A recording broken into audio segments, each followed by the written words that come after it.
isn't to live forever. The goal is to create something that will. Welcome to Perspective, a podcast for wedding creators, where we sit down with special guests and talk about our years of experience in the wedding industry so that you can learn from us and grow your wedding business. I'm Simon. And I'm Greg. Together, we are Cinemate Films, two Scottish-based wedding filmmakers who love nothing more than drinking coffee, and on today's episode, Liquid Death in the morning, which is just flavoured water. Don't worry, we're not alcoholics. I mean, yeah, we are, but anyway. And we love talking to people in the industry. Yeah. This episode is, of course, sponsored by With Jack and Pick Time, but I'll get onto that a little bit later in the podcast. Greg, good morning. Good morning. Who are we talking to today? We are talking to Nathan and Sophie from Salt Media. Hello, guys. Good evening. Hey, yes, how you doing? Good morning. Thank you for joining us. Thank you. You'll notice that there is no treadmill here. You can't see it. We're both walking on a treadmill. For those listening, when I had a spree of messaging a couple of people to be guests on the podcast, but Nathan Soap were the first to get my treadmill walking. I'm gonna get my steps in my home office while I'm messaging people. And they recorded a video message back with great banter, just ripping me, which was wonderful. So that's the kind of vibe that we so good. It's probably time to admit that I haven't walked on the treadmill since. So, I mean, to be fair, I haven't done much walking either since that video, mainly because there's a walk over here called the Kilt Walk, which is like from the centre east end of Glasgow all the way up to Loch Lomond, and I did that on Sunday, and I'm a little bit destroyed. So just sitting for me for this week. But yeah, anyway, just some liquid death to go with my feeling of death inside me. Let's just get straight into it. Why don't you guys introduce yourself? Because you're not from our lands, so yeah. Our heritage is, but yeah. when you go way back. But so I'm Nathan, and this is Sophie, and we're Salt Media. We do wedding photography and videography. Mm-hmm. We're Gold Coast based in Australia. Yep. Tend to sort of travel all over Australia a little bit, shooting weddings. Yeah, which is kind of cool. Yeah. We don't do too much overseas, mainly because, we got a son, we got a dog, and it's just logistically it didn't seem to be too much in the cards for us. But we have shot a few times. We shot once in Scotland. It was one of our first shoots. We were just starting as well. Over at Glencoe, it was beautiful. Like absolute magic. Oh. So I'm very envious of where you guys get to shoot. Yeah. I saw in your print store that there was a few prints from Glencoe, and I was like, I was like, was that just traveling, or did you have a shoot? Yeah, we had a shoot. So was it an elopement? Yeah, it was an engagement. Yeah, so we went over to do a film course over there with a guy called Philip White, who's in. We know Phil. Yeah, right when we were starting. Hey. Yeah, I think we were about 6 months into shooting, and so we went over for this conference, and we'd planned to go up into Scotland for a week or two afterwards. And so we basically just put out a Facebook ad at the time saying anyone who wants a free shoot, get onto us. Yeah. We got heaps of responses, but we ended up choosing this couple and shot their engagement shoot there. It was stunning. Honestly, it was the most magical. I tell everybody about it. Most magical experience of my life, driving into Glencoe for the first time and seeing, the first time we drove in, all the clouds were covering all the hills and everything. You couldn't really see anything, which I assume is pretty normal. And then we're driving back out again because we're just scouting the area. It's like the clouds just lifted, and it was just pure magic. So would love to go back. See, we're used to shooting in very harsh light over here, and so the light there is just beautiful. Yeah. I mean, there is definitely a quality of. I mean, everyone talks about Tuscan light. What a Scottish light! I know. We always joke that there's no sun in the sky, but I think the light over here is actually quite beautiful. It's so soft and the gradients of it change. Yeah, I just think it's really nice. Yeah. So you're right. Yeah. We are lucky. I would say. That being said, I do love harsh light. Yes. I'm a big fan of it. Absolutely. Yeah, but you haven't shot in. Have you shot in Australia? No. You don't understand what you're asking for. It's disgusting. I would say that beautiful soft light that you guys get for 90% of your day, we would get for maybe half an hour right before sunset, and that's it. If we're lucky, hectic. Yeah. So you have to sort of work with the conditions a lot. Yeah. Yeah.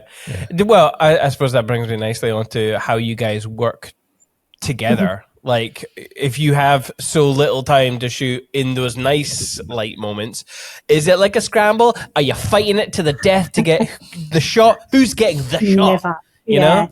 Well, I think it helps. We've been married for 8 years, so we sort of know each other's body language quite well, so we can figure out what the other one needs at any given time. So that's a helpful little superpower, I think. But Nath does the video and I do the photos on the wedding day. And I don't know, we've just got a good groove, don't we? I think just over time, it's almost like a dance. We sort of know what each other's going to do, and we keep out of each other's way. There's ways that we both compromise, I guess, ideally what we want so that the other one can get what they need. And so we just work very well together. I mean, a lot of photo video teams, well, from what I've heard anyway, when photographers are working with other videographers, it happens quite a bit where they sort of take turns, like the photo has their turn and then the video has their turn. That just absolutely blows my mind. I don't know how people could do that. Like, I mean, from the photography standpoint, what we need to capture is totally different to what the video needs to capture. So in, I suppose, our world, when we're shooting, I'm sort of the one that's coordinating groups of people or interacting one-on-one with groups of people, because it doesn't really matter for us if a couple is focused on the photographer. But from our film standpoint, Nath is like the little creepy stalker in the bushes, capturing all of those little eye movements and body language where the person's totally unaware that they're being filmed. And we're very lucky with our skill set and our sort of natural way that we deal with people as well, because Soph's very organised. So she'll go out and she'll basically plan all of the time that we're, say, on portraits, which, we try and do as much, just whatever happens. We don't sort of give too much guidance. But Soph really guides a lot of that, and I sit back and I'm just sort of feeling the atmosphere and what things are happening, and I just throw out little comments and make people laugh, and so it works really well with that dynamic. So Soph can just sort of focus on what's happening, where we're going, and I can just focus on getting them to laugh naturally and to feel comfortable and having a good laugh. So it kind of works really well. But we do technically sort of set up slightly differently to be able to capture at the same time as well. Yeah, I mean, I'm presuming after hearing that you guys went to a workshop with Philip White and seeing your films and how they differ from the photos, that, Nate, you shoot with an 85 the majority of the time? Yes. It's probably changed a little bit. So I'm on Micro Four Thirds camera. I'm on the Panasonics. And so I used to shoot most of the day on a 42.5, which equivalent is a 85. I do actually have a zoom lens that I now use in prep, just to have that really quick transition between sort of if I want to go in close or if I need a wide. But then the rest of the day, most of the rest of the day, I'm on primes. And I'm either shooting on a equivalency 85 or a 120. And I also have a 50 equivalent and a 35 mil equivalent. So I use the Voigtlander lenses, and they go down to like 0.95 aperture. So heaps of light. I can sit back at a distance and just shoot people without them really knowing that I'm shooting. Do you ever worry about focusing on because I'm assuming you're manual focusing, manually focusing, and how is that? Do you get, like, for me, I would just get nervous that I'm like missing the shot. Sometimes you do, but like I like the control of getting exactly what I want. Yeah. And you do get used to manually focusing. Sometimes you miss it. The main time when it's hard is if I'm shooting slow-mo and they're walking towards me, where you actually have to track them as they walk. That's difficult. A lot of times if they're walking, I'll just move sort of to the side and get more of a diagonal, so it's not so much movement towards me, and it's a lot. You sort of just use a few little tricks to minimize the problems. Yeah. And so how does that kind of shooting style work with yours? Is it as complementary? Yeah, well, I would say so. Like, because I was doing photography long before Nath came on board. When we met, Nath was an audio engineer, so he had audio background. Hadn't had any experience with. I don't think he'd even been to a wedding. Maybe I've been to my uncle's when I was younger. Yeah, right. There you go. That doesn't really count. Yeah, no. Yeah. So, when we decided to get married, we decided to start up Salt with me doing photography. And then when the time was right, Nath came on to do video side of it. Just because we work so well together, it was just, I think, a lot more comfortable for our business being able to offer both because we do work so well together. In terms of how I shoot around Nath, I think it was probably be the other way around where you have sort of fit in with how I shoot. Hey, yeah, because in my mind, I'm very quick and impatient. On the outside, it doesn't look like that, but in my mind, I'm like that. So I already know the next 3 spots that we're going to go to, or the 3 sort of conversation points I'm going to have with a couple, and Nath is sort of just like hurrying to sort of keep up with what I'm doing. I don't really give you much time. No, it doesn't give you much time, so it's very much run and gun, but probably the biggest thing that's changed over the years is slows down and stops and goes, are you ready to move on? Yeah. As opposed to a long time to do taking ages to set a shot up, and then she goes, okay, let's go over here. And I'm like, no, don't move. Actually, I totally vibe with that, because it is the worst being a videographer, working alongside someone who you've maybe never worked with before, or maybe you have tons of times, and they're just in their vibe, and then they'll say things like, right, I've got the shot, and then the couple go, that's right. And then it's like, oh, sorry guys, sorry, just for the video, just. And then you're like, keep doing what you're doing. Yeah, which then just removes the kind of spontaneity of the. Absolutely. Yeah. Even I suppose just like when you walk from spot to spot, I was so used to because when you're in a portrait session, a couple is like well aware that you're there. So you're trying to host them well, you're trying to chat with them and make them comfortable and, all of that kind of stuff. So when you're walking from spot to spot, that's prime time for me to be chatting to them to make them feel more comfortable with our presence. And yet I want to be shooting them moving. That. So I'm having to learn to talk from a distance so that people can at least be shot well. Yeah. And I think Soph also, we do video only as well. So we do shoot with other photographers. And Soph definitely shoots further back than other photographers. A lot of photographers shoot so close that it's almost impossible to have them out of your shot. So you sort of have to wait for them to finish before you can go again. Whereas Soph tends to shoot further back, and I tend to sort of go to the side and get an angle so that we can shoot at the same time. There you go. Marriage is about compromise. Yeah, there you go. I always remember we spoke to Andy Hardy, and he said that in Australia it was almost the norm to have photo video teams. Like the companies always just offered both, and it was almost the norm. So what was that decision for you guys? Oh, sorry, we lost you there. Are you there? We've got some crackling here. Ooh. Is that us? I don't know. That may be it. Can you hear it? I think there was a power cable coming loose. Sorry about that, guys. Yeah, so I was just saying, what was the decision for you guys to decide to bring Nathan and start offering video? Like, how did that come about? Sophie used to photograph a long time ago. So she went to uni and did like film photography and stuff way back in the day, and then shot for a few years and then stopped.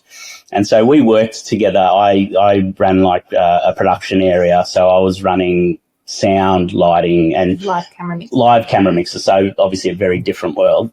And Sophie was doing media and design and stuff like that.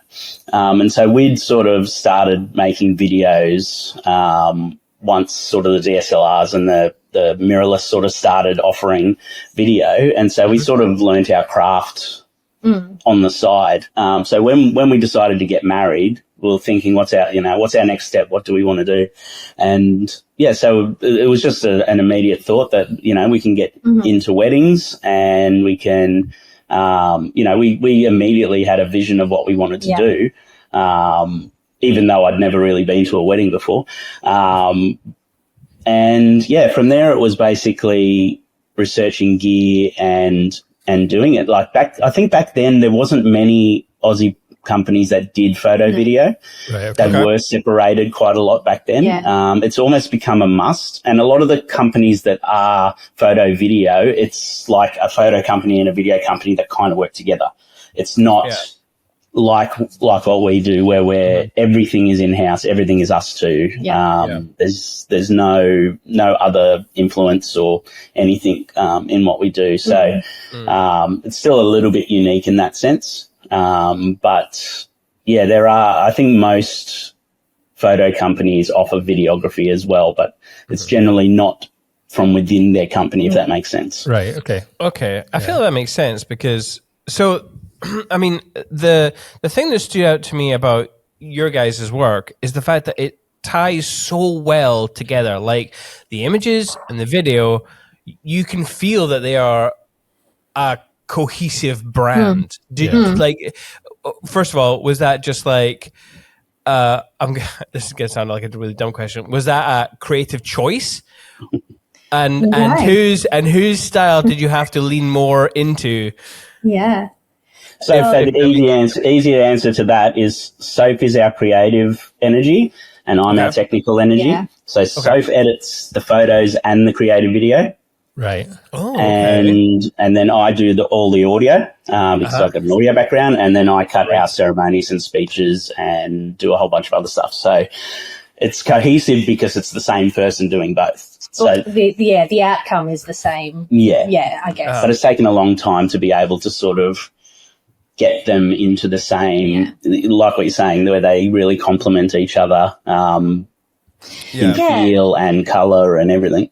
Yeah, I don't know whether it's just because we know each other so well that our style has sort of amalgamated to become this one little unit. It's definitely it's lovely that you guys have noticed that about our work, and I think that's probably just amalgamated over the time of working together, hasn't it? But well, we've always had a very, very similar aesthetic that we like. Yeah.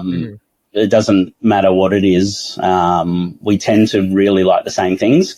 And when we started by looking around at sort of local people and what was happening, and I was like, oh my goodness, it's terrible. And it was nothing like what we wanted to do at all. And then I branched out further and further. And then the first person I found that I was like, yes, that's what's in my mind, was Philip White.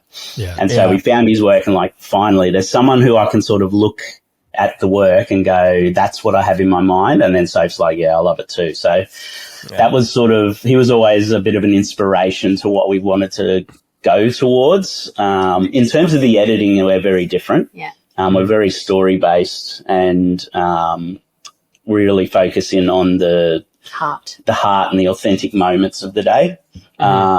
But in terms of sort of feel and color and shots, we that was really our main inspiration. Yeah.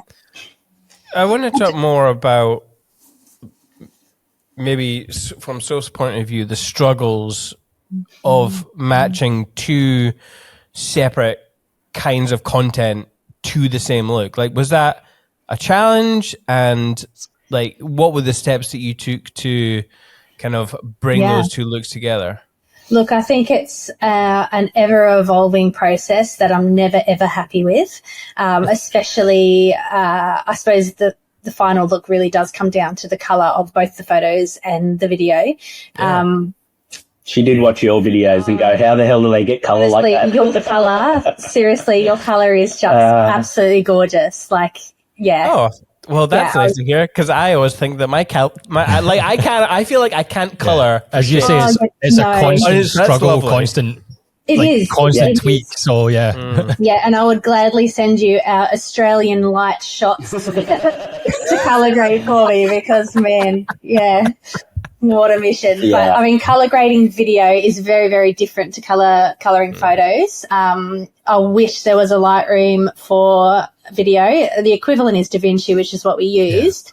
But we've gone through so many different processes. Like we've had a similar sort of, because when we shoot with a lot of light and dark, like shadows, harsh light, lots of contrast, to give it sort of that little edgy bit of moodiness to our shots. But we're shooting whatever the conditions are. Yeah. But we there's a lot of photogs out here that are really afraid of different conditions. We've actually shot with one company that they wouldn't shoot when the direct light was out. Like they just wouldn't shoot. They just would not shoot at all. They were waiting at the portrait session for the... So we were standing around for 15 minutes waiting for the clouds to come over and cover the sun. It's like, what? Holy shit. Yeah. And it's like we just shoot in all conditions, and it's about finding the beauty in that. In the light. That kind of condition, you know. But sorry, go on. I forgot where I was. Oh, sorry. Colour grading, yeah. Yes. Oh gosh, it's just been, I think we've been doing it 8 years now, and I'm still not happy with our colour. It's death by 1,000 cuts. It is, yeah. Every time you learn something new, something else comes up. Yeah, like we've always gone off the philosophy that we want to learn something new every single time we shoot. We want to try something new and see if it works and add it to our repertoire. So it seems like you're not making movement, but then you look back even 6 months and you go, wow, okay, we've come a long way even in that time. Yeah. So I think if you have that attitude and your focus is really on bettering your craft, then eventually you will get there, even though you don't feel like it sometimes. You guys are there. No, we're not. Great. I don't know. I was just trying to look it up there. There's something to do with colors and how you interpret colors depending on your feeling or mood, and so you can look at something one way one day, see it again another day, and have a completely different feeling or opinion on the piece. And that alone just drives me absolute. Just I cannot, because you can't pin it down. That's the annoying thing. But if other people are letting you know that something's good, then I'm willing to just let my niggles go. Oh, absolutely. Take it. My goodness. That's nice. That's nice. So what was your first wedding like? What made you get into weddings in the first place? Well, I'll be honest. I think weddings at the time, getting into it, because I'd done it in a previous life and I'd stopped for a while because it just wasn't something that aligned with me. I'd absolutely hated shooting them. And then some time had passed and our situation had changed and we needed a next step for us to go into together. And so I dabbled in weddings again. I was a bit hesitant. I was like, oh, no, hopefully it's not going to be the same this time. But I think having you on board really sort of helped me be able to have the confidence to step back into it again, and totally different experience. I loved doing it with you and building something together. So quite introverted in her personality, and so wedding days are really big for her, really draining. She has to host the whole day. When we do video only, Soph shoots video, and she just she's a great videographer as well. And she just loves it because she can just sit back and just shoot and just be creative. Whereas wedding days there, when she's photoing, it's very draining on her. So I try and take a bit of that sort of social pressure off her by making jokes and keeping people sort of in the right mood. Yeah, but I suppose like getting back into it and doing like our first wedding together. Oh yeah. Yeah, how was that for you? Because I think we ordered way too much gear for video. Oh yeah.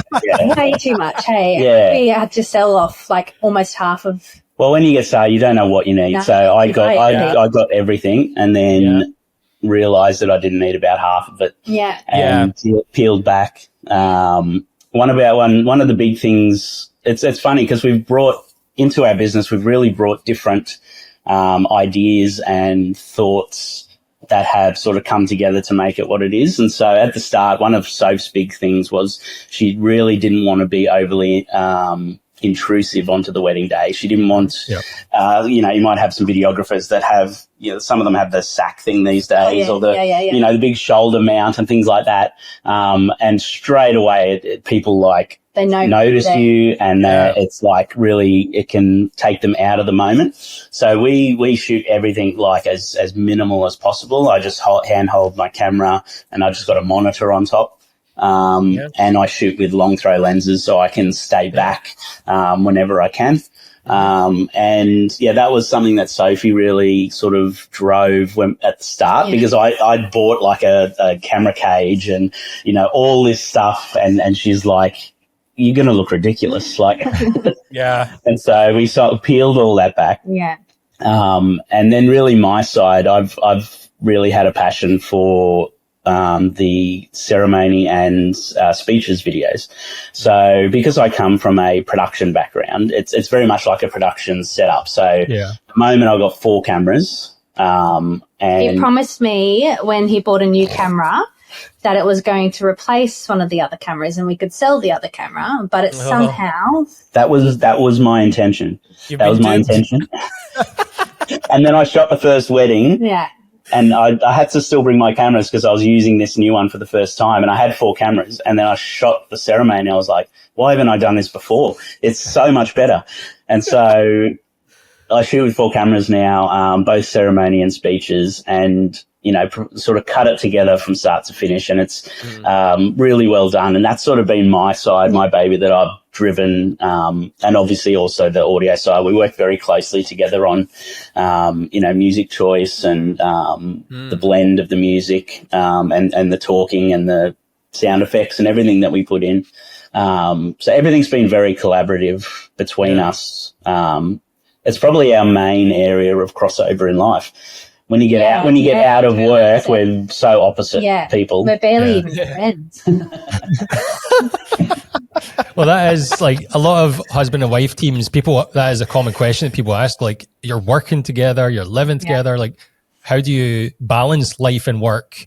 So, because it sounds like your work, everything's divided up nice and properly. You know who's doing what. Yeah, it took a little while. Is life not like that then? Pattern, but no, like I think with the last year particularly, the work-life balance just got way out of order, and that's really something that we're trying to get a little bit more balance into this year.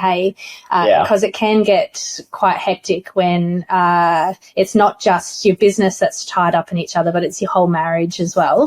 And so if there's an area of lack in either one of those, it impacts the other. So it's definitely lacking. Not anymore. You buy me chocolates. Yeah, that's right. There we go. So it's definitely the work life balance is hectic, and especially shooting weddings.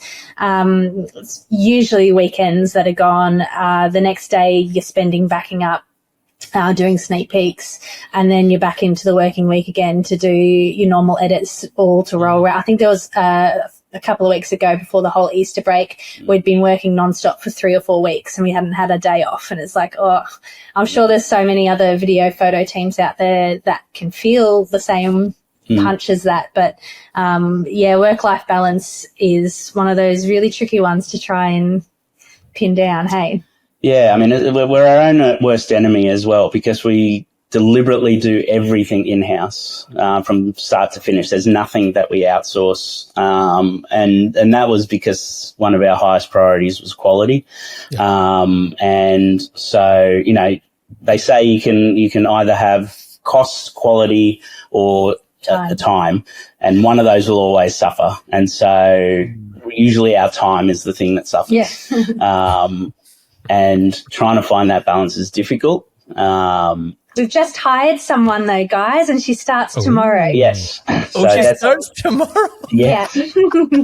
That's exciting. Very, okay. yeah. Have you so what does this person in your team, what will she do? Yet to be determined. everything, yeah. Okay.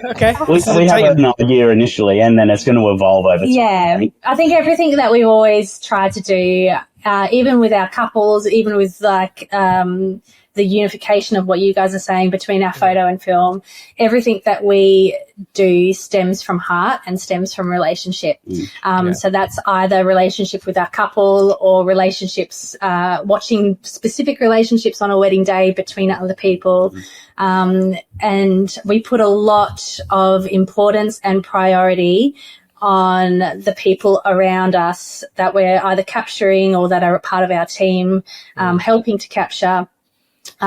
Because without a strong connection and without a strong relationship, that's where you sort of, I don't know, like it doesn't feel as authentic a capture.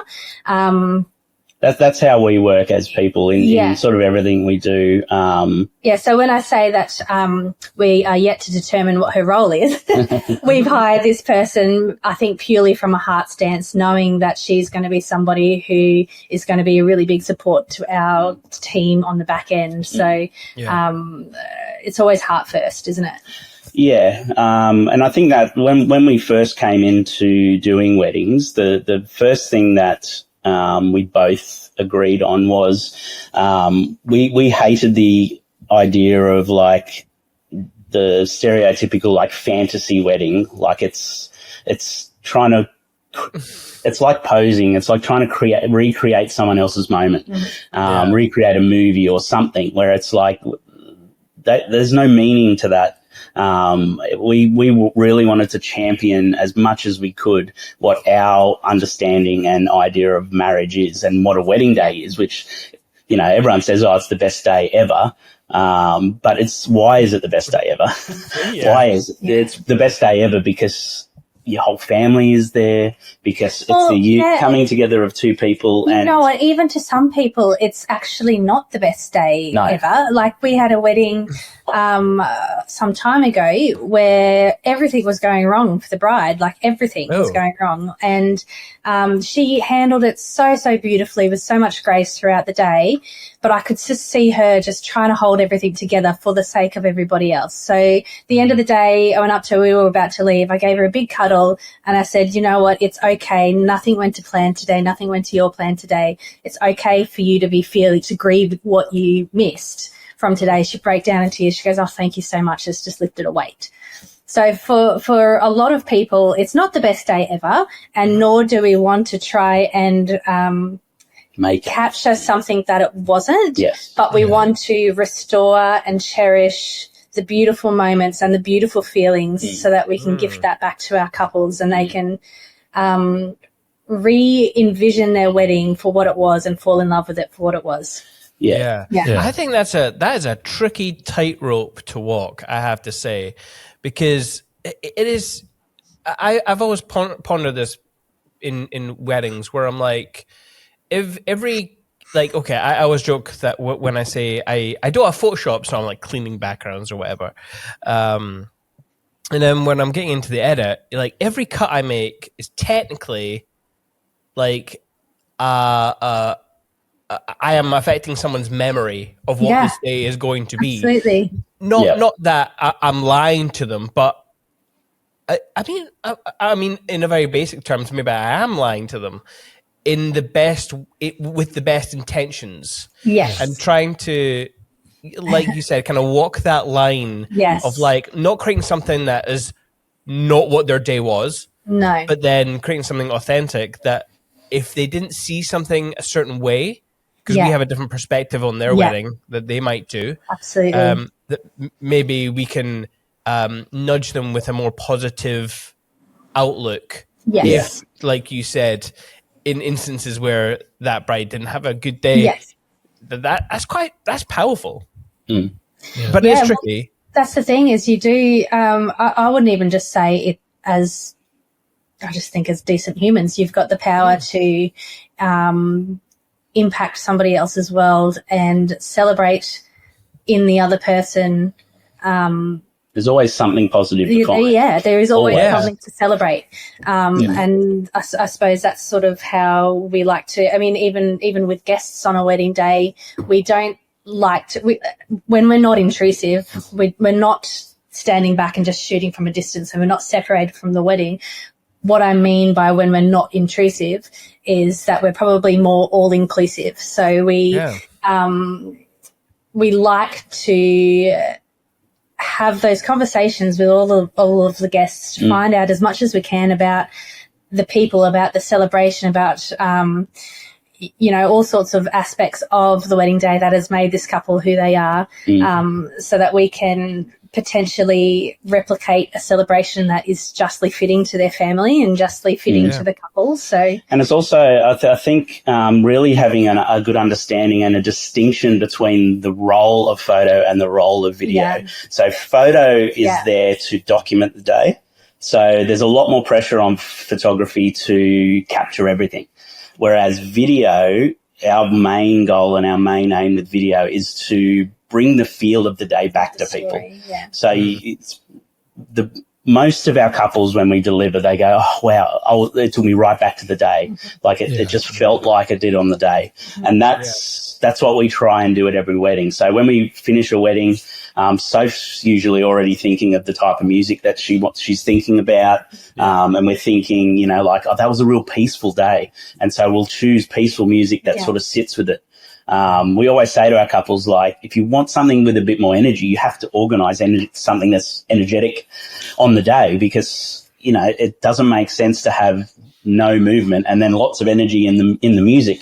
And so we try and guide our couples. It's like, we'll edit the video according to what we have and what's the best creative way, and to try and bring the feel of the day back. And then the photo is there really to capture everything. So if I miss something, it's not the end of the world on video. Obviously, if I miss a good shot, I'm kicking myself. But it's not anywhere near as bad as if the photographer misses something key. Yeah.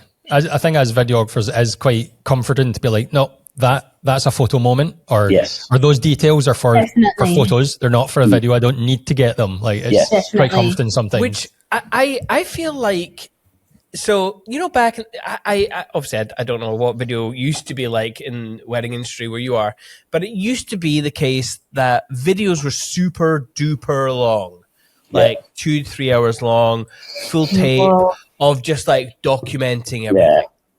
And then like a home video. Yeah, exactly that. And then like we start to form like stories and craft things in a certain way, and the products got smaller. And now you're saying it's more of a feeling that we're trying to create. So basically, documenting, which I would say is quite popular, like editorial is quite popular nowadays. And then storytelling, that was popular a little while ago, and now you're staying vibe again. Now that's popular. Well, I would say, are photographers just copying us video people? Maybe. Are we the real trendsetters here and we don't know it? 100%. I would say story and feeling are the same thing. Yeah, they are. Yeah, for sure. But yeah, I mean, absolutely, we're stealing your thunder, aren't we? Well, you can claim to be both. So you can claim the high road either way. The win to me. Hey, I'm Ashley from With Jack. I'm one of the sponsors of the Perspective podcast. With Jack helps to keep photographers in business by supporting them financially and legally if they have problems with a client or they make a mistake in their work. We've all had that fear of our CF card or our hard drive failing and losing important photos. You can find out more at withjack.co.uk. Head over there and find out how we can help you be a confident creative. But they do have a different role, and you get a very different feel. But the thing that we've always sort of really focused on is trying to have a package where if they get photo video, everything sort of says the same thing. Everything has the same message and the same feel to it. Same sort of and so there's not, you can sense the same feel in the photos and the video, but they do have their different roles at the same time. Yeah. There's a phrase on your website that's like front and center, capturing home and people. Yeah. And I feel like what we've just been talking about kind of covers it, but what does that mean to you? Yeah, well, that was one of the little gems that one of our brides said to us. She messaged me after watching her film for the first time. She'd gathered all of her family together to watch it for the first time, and she messaged me afterwards, like screenshot of her just bawling in tears, and then she goes, it's just like you capture home, but it's in people. And it's like, right, that's like, it just hit me. It's like, that's 100% the words to how we feel when we're editing people's. It articulated what our intentions were. Very well. Yeah, definitely. I loved it, and I've kept it ever since. So, and in that vein, like there's lots of things that we do on a wedding day that compromises things, such as sometimes we won't get certain shots, or sometimes because we really put the timeline of a day back onto our couples, whatever they want to do. We don't have an agenda, so if they only want like a 10-minute portrait session, we'll do that. We just let them know how it affects the product. And so, it's generally not that, but every now and again you get a couple that really don't want many portraits and want to spend a lot more time hanging out with their people. I love that the best, to be honest. Yeah, and then we can almost all day shoot editorial just from a distance, and 10-minute portrait session. Oh, that's brilliant. The caveat with that is if you're in like a super beautiful place, you want more than 10 minutes. You definitely want more than 10 minutes. But and how do you guys work in like any couple session? Like, are you the type of creative team to take someone to one location and just shoot the shit out of that one area, or are you like go to one area, grab 1 or 2 shots, go to another area, another couple of shots, go to another area here, a couple of shots? Well, I generally, in my mind, when I'm scoping out a venue beforehand, I generally like to have 2 different spots at minimum that I would go to, pending on time, of course, and also pending venues. Some venues, you can literally just do a loop around the whole venue within the half an hour time slot that we've got for portraits, and you can pretty much capture everything. But a lot of places, I would much rather... anything. Got to work that in. I would much rather have less locations but more peaceful moments for the couple than be shipping them from one spot to another just for the sake of a different background. We kind of work backwards, I guess, from how much time we have, how big's their bridal party, and then what are their priorities for the day. So if it's like a big bridal party that they only want a few shots with them, it can still take a while because it's like herding cats sometimes with bridal parties. And so, you sort of put a little bit more time in there just to get those shots and then try and get them gone as quick as possible. And then we try and spend the majority of the time with the couple. We always deliberately try and bring that energy back down, because every other point of the day they're going to have energy and people in their face, and everyone's wanting to talk to them, and excitement, and everyone's smiling. And so that's really the first moment generally that they get breathe. Just them two together, where they can breathe and bring that energy down and really feel the emotion of what's happened. We usually say, "Oh, can you go get your wife?" And it's like the first time, one of the first times someone said it, and it's like, "Oh, wow, yeah, my wife." Or, so we really try and bring the sentimentality of what's happened in when it's just the two of them, and we find that people really respond to that. Once again, we've shot with other photographers and they try and keep the energy up when it's like, no, bring it down. Like you get beautiful moments. They're almost needing a break after the photo session because they're so worn out. Yeah. But I don't want to wear people out. No. Yeah. I get it. I suppose bringing the energy down allows for the couple to just like find like almost that peaceful moment where they don't need to perform. They're just like with each other. Yes. absolutely. And that, I think that's quite a powerful thing to give couples a little bit of time to just like, Sometimes we'll step right. Sometimes we'll like step right back and just give them a moment, and we'll shoot them from a distance. Yeah. But there's no guidance. They're just looking at each other, talking. They'll start looking at their rings and pointing at them, and just giving them a little moment just to breathe. Yeah. But obviously, the caveat to that is it needs to align with the type of photos and videos you're trying to capture. It definitely aligns with I'm all for a bride taking off her shoes, hitching up a dress, and then bolting around, in circles. Like, that's almost my favourite as well. So whatever they want to do, we're there to champion it. Yeah, to do. Absolutely. Going back to scoping a venue out, which you mentioned you do, how like, are you going to the venue the day before? Are you, is it just on the day scouting, like quickly having a look, or like how deep is this scouting? Because a few photographers have been like, there's no point because the light's going to change, and really the light is what makes a photograph. So I think I'm probably opposite to Nath in the sense that I generally have no plan at any given time for anything, whereas Nath is a massive planner. I'm very much wherever the light is most beautiful, that's where I'll go. So in terms of scoping a venue out, if it's an international or interstate wedding, we generally, and we haven't been to the venue before, we'll generally go the day before. Nath will get some drone shots in the good light. And I will just scope out sort of the general areas that I would look at on the wedding day as potential options.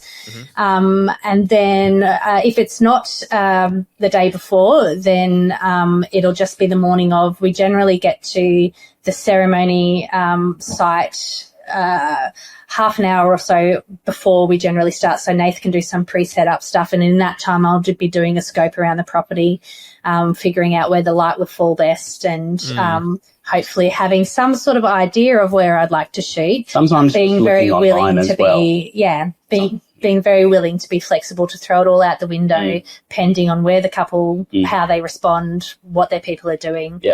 I don't hold anything tightly. When you say I always have a plan, it's funny because on a wedding day, the stressful times for both of us are completely different. For me, it's the ceremony and the speeches, and they're the low times for a photographer. They're the easy times, and then it's all the other times. For me, I have no plan. I'm literally just looking around for what's good light, what's a good shot, what's happening over there. Oh, there's movement there. I'll go to slow-mo. So I'm just absolutely in the moment at every other point of the day. But the ceremony and speeches, I'm like stressed to the max, like just I don't want to miss anything. Everything needs to be right. And so they're the things that I plan for beforehand. I know where it is. I know what lenses I'm going to use and where I'm going to place cameras, which might change when I get there. But I think that's the way I know I've always worked, but I think you do as well, where we over prepare and then just go with then we can flex. We try and know what we're doing so well that we can flex and move in the moment, and we're ready for whatever. So we very much shoot run and gun most of the day. But we have our plans to fall back on as well. But I think weddings are just problem solving, aren't they? Like you go in with 100%. This is how I would perfectly set up in this venue. I can't do that. So what we're going to do to change it? It's always something someone throws at you. I've got so much gear, because I've got 4 cameras as well. I've got like clamps, I've got monopods and tripods and lights, and Sophie's in with 2 cameras hanging off her, and she's done for the day. So I was. This is what kind of blows my mind, because 4 cameras for one man. You're mental. Well, what is going on? Holy shit! I honestly, if I'm like, so we shoot everything with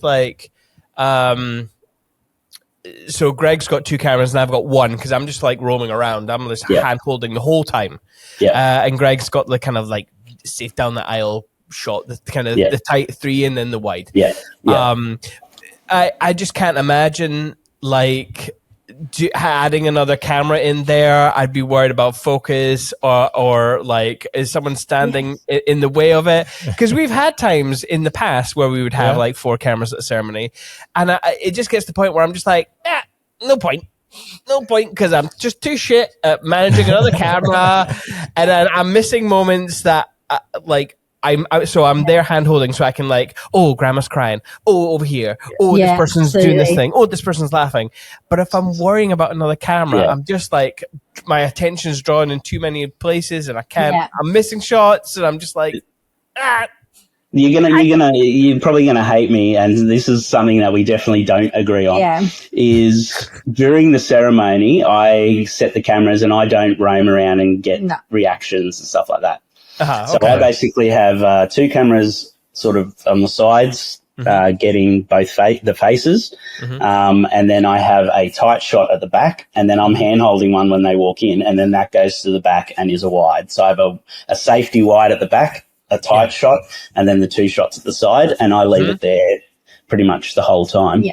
So I don't roam around, and Soph would like me to. Same with the speeches, but I don't know. In my mind, I really put the same level of excellence and importance on the ceremony and speeches videos, even though they'll never get us a job. No. We'll never book because of that. They're the ones that we feel will be like the heirloom videos. Yeah, so the feature videos will always be like an emotional thing. They'll watch it every year on their anniversary and it'll take them back. But the ones that they're going to show their grandkids when they're old is going to be the ceremony and the speeches, where you see people talking, you see people moving and for a long periods of time. And so, even though people aren't really asking for it, we chose to give them the best quality that we could make in all aspects. And sometimes I'm really naughty when I'm doing photo. She shoots video as well while she's doing photos. I do. What? So I've got... And Super 8. If we're shooting Super 8, Soph can have 2 digital cameras on, a 35mm film camera, a Super 8. Oh, my God. She's shooting all of them at the same time. I'm like, I just don't know. I don't have time to do everything. But she's a machine. Nah. Yeah. Wow. So like you mentioned Super 8 there, which we've not even talked about yet. Yeah. Like what, for a photo video package that you offer, what do you offer your couples? Is the Super 8 an add-on? Yeah. Those documentary edits, are those always included? Tell us a bit more about your offering. So the standard package is, I think it's 10 hours, but it's all photos. Then video-wise, we give the 7 to 10 minute feature film, which is like the creative edit feature film, plus a ceremony video and a speeches video. And then add on to that is you can get a Super 8 film, which is just pretty much the raw 3-minute roll of Super 8 filmed throughout the day over some atmospherics background audio that we've captured from video through the day and a song track. Yeah. Oh, yeah. And then depending on how it feels in the edit, I might use some of those Super 8 shots in the creative feature as well, or I'll just deliver it as a standalone film. So other add-ons we have is obviously film photography, and we do an extended feature, which is like a 20-minute film. Yeah, like a 17 to 20-minute film, which is basically all shots of the day. It's more in a sequential order. So it's basically like just a video of the start to end, but it might have like 4 or 5 songs, sort of playing through it and additional speeches clips and additional ceremony clips throughout to sort of help tell the story. But it's a really beautiful piece. And we can do like a 2-minute highlight. Yeah. Things like that. Yeah. As add-ons. Yeah.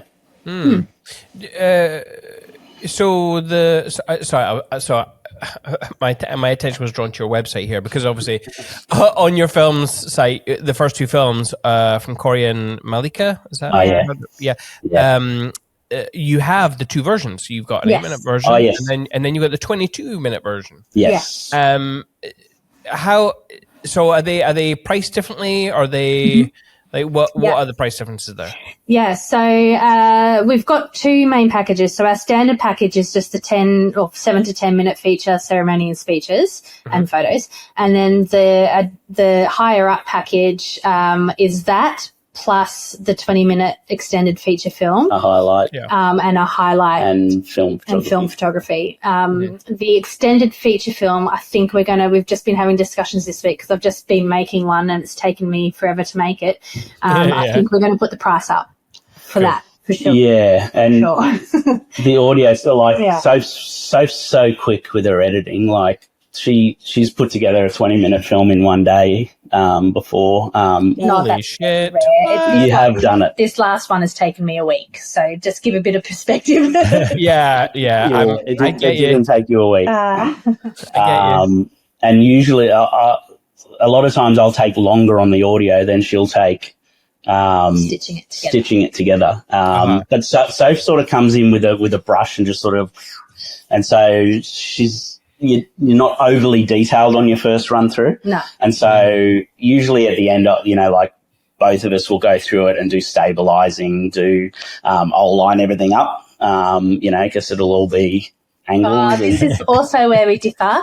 I don't mind a little bit of camera movement and a little bit of a tilt.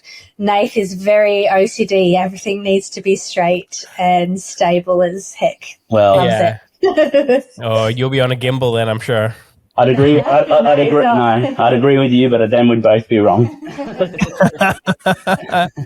And what's so obviously you mentioned pricing, but you haven't put a number out there.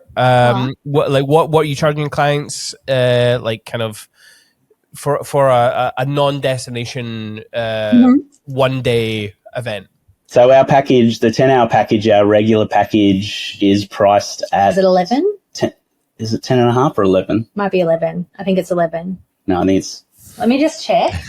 We only just changed recently, but I think it's at 10 and a half or 11, which is only about £1,000 for you guys, but it's not that crazy. No, it's not that bad, but it's pretty much 50%. I love how nobody really knows their pricing. Like you're having to check because the other day they are. No clue. I forget to send invoices. Yeah. It's ridiculous. I send out all the photos and everything. Here you go, enjoy your day. And Nate's like, have you sent an invoice for that? I'm like, whoops. So a 10-hour standard base is at 10 and a half. And that's just one video, one photographer, what I've mentioned before. Then the step up from that is 13. And with that, you get the social media highlight, 20-minute feature film photography. And you get probably not enough of a jump, is it? You get some prints and two videographers. Yeah. Yeah. Okay. Yeah. Will your assistant person, you didn't give her a name, will she be doing some shooting for you? Hopefully. She's coming out on a wedding coming up, actually. So hopefully she will be. She'll be doing a little bit more of the back-end stuff in the office, alleviate the editing workload off my shoulders a little bit. Culling the photos and video images ready to edit. Yeah. A little bit of admin stuff, but I don't really know. I've never had an employee before, so I don't really know what to do with it. We'll see what happens tomorrow. Yeah, that's exciting. Is there we didn't really dive into any detail. Like, was there any government assistance for any employees, or like did you just think, we need the help here, let's hire a random student, or was it a little bit more like? For a lot of the time, we've been so many photo video companies outsource quite a lot of their stuff just to help with their workflow, to be able to book more weddings and shoot more weddings. We haven't for such a long time. We've handled everything ourselves, and we're quite capable to do everything ourselves, but it's at the detriment of our free mental space, I think. So I think the decision to have somebody else come on board was more a decision that this year is going to be a better year for our mental health space, and just to alleviate some time to just enjoy life. We sort of are starting another business on the side, and so we're trying to wrestle some time back for that as well. So Oh, really? What's the other business? It's totally different. My sister started the business, 2018 or something. And then she was diagnosed with cancer. She passed away 3.5 years ago. And so we helped her set it up. But every time she tried to launch the business, she had to shut it down because she'd get re-diagnosed and stuff like that. So we decided to take it on. And so it's, to start off with, it's like a body oils company. And then from there, It's totally different. Yeah, and then from there, we're going to expand into areas that are probably more personal to us. I have ADHD, and so it's sort of going to go more into that area of helping people with product and routines and stuff to really get control back in their life. So, so that's something that we're trying to launch hopefully early next year, but we need to wrestle some time back to actually sew into it. So, yeah. That's exciting. Yeah. Yeah. So that's probably our next step. I don't know, the difficult thing is going to be the transition, whether we, because you book weddings so far in advance, it's like, for the next 2 years we're shooting, definitely. But then, possibly we won't be after that, or possibly it'll be another year. We're not sure. It'll be hard to let go of, I think. Yeah, and I think, I don't know that we'll ever give it up. I think we might just reduce and just do a few ones that we want to do, at that point, because we really love spending people's weddings day with them. It's just, it's a nice day. Yeah. It is a nice day. It I is. know. I think sometimes we get so worked up in like, we're gonna capture, we're gonna make this the most awesome for our couples, that you almost forget to enjoy the day with everyone as well. Quite a cool privilege. Tell us a bit about like how you interact with the couple before the wedding and after as well. Like, what's the client journey like? Because in particular, I guess, looking at your website, the testimonials are epic. Like, you're getting some amazing testimonials, which is obviously because the work's great. But do you do anything after the wedding to encourage that depth of emotion in the testimonials? No, I think we're just blessed with really beautiful humans that come into our world that we get to capture, I think. Everything we do is relational. So we try and meet with the couple at the time of booking. Yeah. And we use Studio Ninja as our sort of communication platform. And, we have a lot of sort of auto emails that go out and sort of keep in touch so that, it's not like they book us and then they don't hear from us till the wedding. No. And if they've booked us like a year and a half in advance, we'll try and meet with them. We just say to them, if you're ever on the Gold Coast, like if they're not here, if you're ever getting coffee or something, give us a call, and if we're free, we'll come catch up. Yeah. And then we have our final meeting sort of about a month before their wedding day. Like, I suppose the pre-process, like they book, we either have a meeting with them before they book or after they book, whichever. Some couples are very time poor and they choose not to have a meeting at all until the final meeting. But I think we've got a good email process between booking and when their wedding is, just to keep that connection there and to try and keep their excitement as well, because beforehand it gets so decision heavy, and so like the details that people need to focus in on, and then on the day just completely let go of, because you're out of control of all these decisions. Yet there's such a focus before the wedding on these details. We try and bring people's focus back to the meaning of the day and the enjoyment of it, even though at the moment it's super busy and lots of things. We try and really bring fun and laughter and just be a real light presence, not people that are coming in and just like asking question after question after question to try and get what we need. And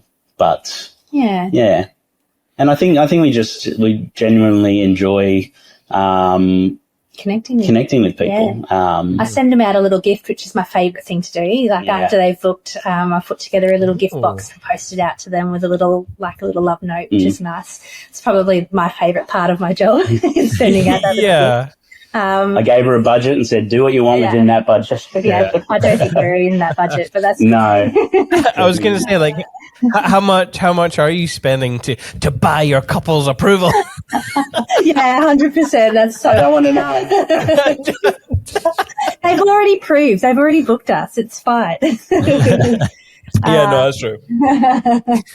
Yeah, and I don't know, we like to connect because everybody connects on Instagram, so we like to follow most of our couples, and throughout the engagement process, I try to make a point of engaging with them on a personal level over that time, either via text message, hey, I'm thinking about your wedding, or I'm thinking about, you know. So it's always commenting and DMing people on their on Instagram and stuff like that. Like it's all about to build relationship, because I know that on the wedding day, if they've already got a relationship with you, you're not a stranger to them. Yeah. They're going to feel more relaxed and they're going to be more themselves, and I'm going to be able to capture them for who they are. So, that's the purpose, I guess.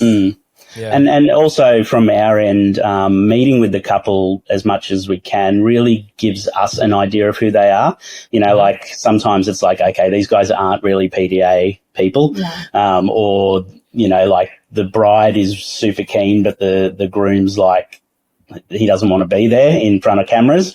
And so you sort of gauge that level, and then you can sort of make some plans or just try and work out what sort of relaxes them when you're talking, and it's a really big advantage on the wedding day, because you can come in and sort of just try and bring that energy down and take away those nerves by having a laugh or something like that. So we're also from our end really trying to gauge them as a couple, and how we best serve them on the day, you know. Yeah, totally. I'm from talking to you, obviously getting a sense of your roles in the business. On the back end, I'm assuming that, well, I don't want to assume. What's your like back end like? So it's kind of a similar thing to us, right? In business, bad choice of words. I do apologize.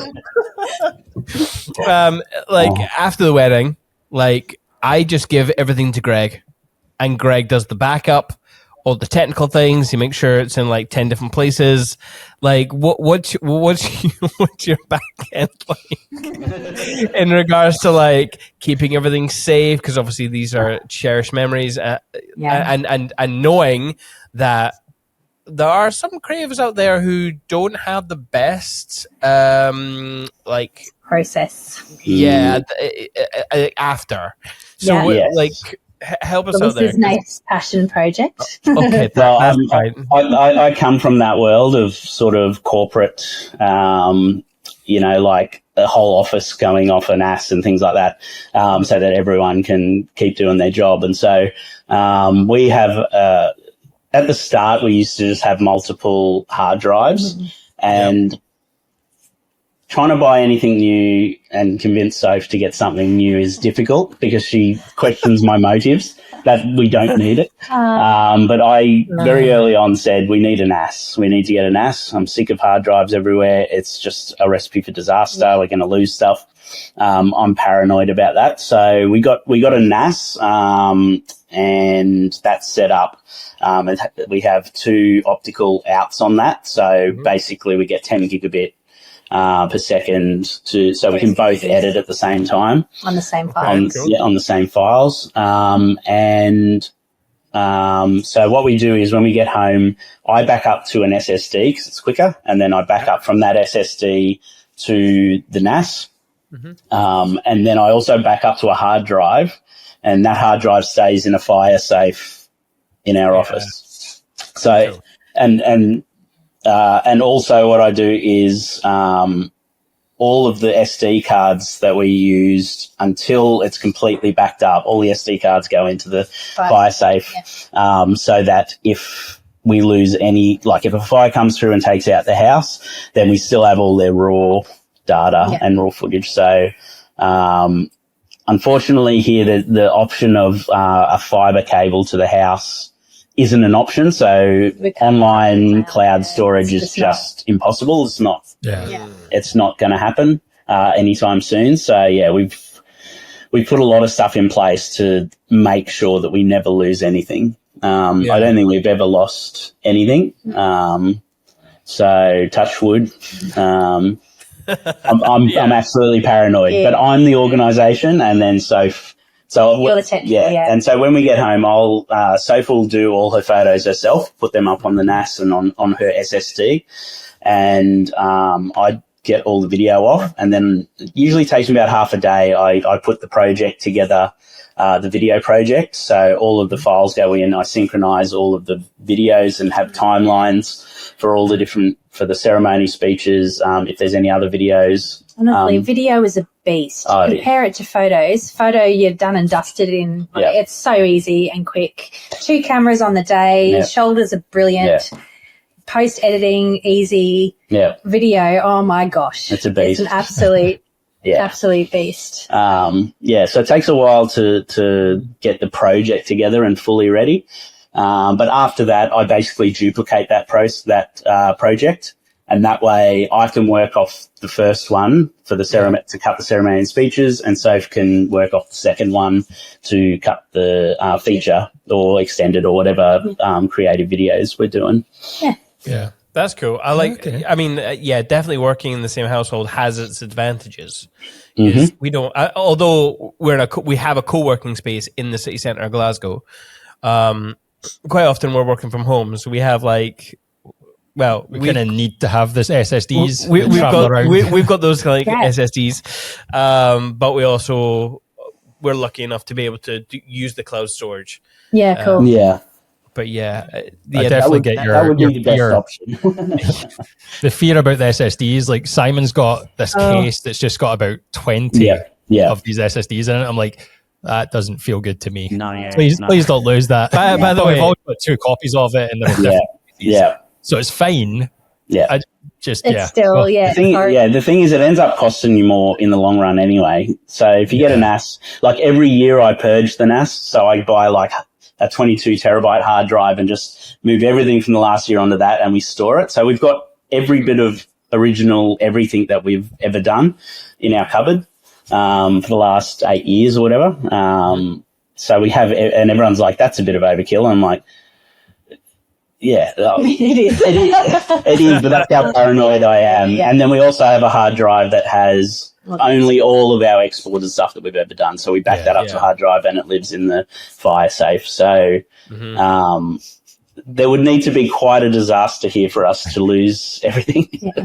It's not impossible, but I think we're good. We've done our best. You've done a. Staying on the techie talk, this question is mainly just out of my curiosity, but how are you syncing those 4 cameras? Like, are you using Pluralize or like I just do it in DaVinci off the audio. So I sync it all, and then it's usually slightly off, and so I just like zoom right in and sort of get it exact. And so what I've worked out is I do that syncing process now off the files off the SSD, which takes about 5 seconds. If I do it off the files that are on the NAS, it can take like 20 minutes because it doesn't read off the NAS very well in that sense. So now that I put everything on the SSD first, I just sync them all up off that and then relink the files to the NAS for editing. Because we use Premiere and use Pluralize, but I'm sure it's been discontinued for a few years and they've not updated it. So I'm always worried that it's going to stop working. Oh, no. And Premiere's not perfect at syncing lots of multicams with different clips. So just a curiosity of my own interest there. We used to use Premiere. We probably changed off Premiere five years ago, maybe. I think at the time, Premiere and Apple, I don't think they liked each other. And it seemed that Apple were deliberately undermining Adobe. So they'd sort of tell all the other video editing companies what was coming up, but they wouldn't tell Adobe. So they'd get an update and Adobe would scramble for a month to try and fix the problem, and then Apple would do another update. And so there was about a 6-month period there where simple things didn't work and it was very difficult. And I said, I'm sick of it. I'm going to something else. And so we went to DaVinci, and it took a long time to relearn. Haven't looked back though. But we do love using DaVinci. It's great. Just recently I've used Premiere again, editing for a mate. And I think I might have a bit of a hybrid between the two, depending, because they both have slightly different things and different advantages. Does Premiere have the generative fill thing equivalent for video? I think it's been announced, but it's not out yet. I've seen like example videos. Yeah. There's one where they replace a guy's tie or something. Yeah. Oh, I don't know whether it was real or not. Whether it was like an actual thing people are using now, but that was announced ages ago. yeah. Is it not? Maybe it's out. I don't know. That's why I thought it might have already been in Premiere already. I just haven't bothered to check. But Well, we do. We use the 2025 version of Premiere. We don't use the other one, the beta one. Yeah. We like when they release new features, they put it into the beta first. the better version, yeah. But, we're waiting on the DaVinci 20, which has a whole bunch of awesome upgrades, but it's in beta, so... Right. But they have released... Yeah, so it's out in beta, right? Okay. Yes, that's right. We tried DaVinci 19 when it was on beta, and I think because we use a NAS, it had issues. Yeah. And so we had to go back to what we were using earlier, and so from until it's out of beta, I'm not going to use it. Yeah. To re-edit a whole lot. Yeah. I mean, I can understand why people have gone to DaVinci. It looks really powerful. I'm always intrigued with the color node kind of system that they have. But you would do beautifully in DaVinci. Your color would be even better. I don't know. It just seems so much to learn that I'm just not willing to put in the time. To be honest, I will struggle through with Adobe. I have no problems with Premiere Pro. No. In general, I don't have the problems that many people do. But then I feel like I keep our edits really simple. Like I'm not using like crazy transitions or things like this. I'm not using morph cut. Like the most thing I'll use is maybe warp stabilizer. Everything else I am doing myself. The fanciest thing we have on our film is the fade in of our logo and then the fade out. That's it. Well, no, we do quite a lot in the background. The noise reduction and the like on the video that we've just, I think it's exporting at the moment actually. So shooting in slow-mo, obviously you get flickering lights. So there's different ways of removing that. If it's the light hitting a skin, then the deflicker on DaVinci works brilliantly. But if you see the light itself blinking, that doesn't really work at all. Yeah. So basically what I've come to do is I'll duplicate the file, and then I'll basically cut a hole around the light that's blinking so you can see through it. To the layer below. And then the one below, I'll just cut the first frame and duplicate it completely under, so that little bit just isn't changing. Right, okay. And so basically it takes out, there's a whole bunch of stuff like that. And even, like I really hate things like the exit signs in the background and like I'll basically just mask it and track it, and then either just desaturate it so it just looks like a white box rather than a big green arrow.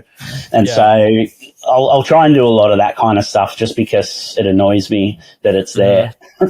I get it. I mean, I've done the whole cutting to a clip that's underneath. And, I've been there, but I think maybe that was one of the things that I learned to do really, really quickly when I started shooting handheld was like, oh, well, I won't shoot that angle. So I don't need to go into the post-processing hell that is cutting and masking and rotoscoping and fucking keyframing because that's when you can get really that's where your time could just disappear.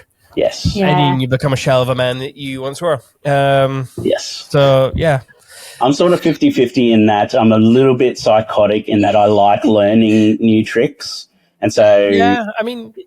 if I'm bored editing and there's a problem, I'm like, great, there's a problem. I can work out what the problem is, how to fix it. He's literally recorded drum tracks to music before just to be able to change the music and build the music where it needs to. He goes through and he records a whole drum set. You've got your bass guitar out and you've recorded a bass line if it needs it. Like, you're insane. You're insane. Well, sometimes you find music and it's like, it's the right music, it just doesn't build how we want. And so I just have like a little MIDI keyboard and just go into GarageBand and just make a drum track and put it on because it's my background's music and audio, you know, like I'm a musician. So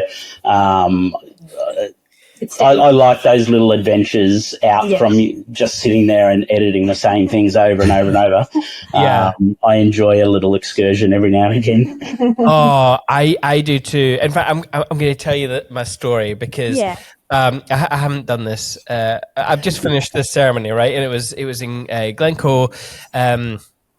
It was the wettest elopement that we've ever shot, right? It was just pure rain the whole time. There was no letting up. We had to shoot in the rain. And for the ceremony, it was this couple and their 3 kids.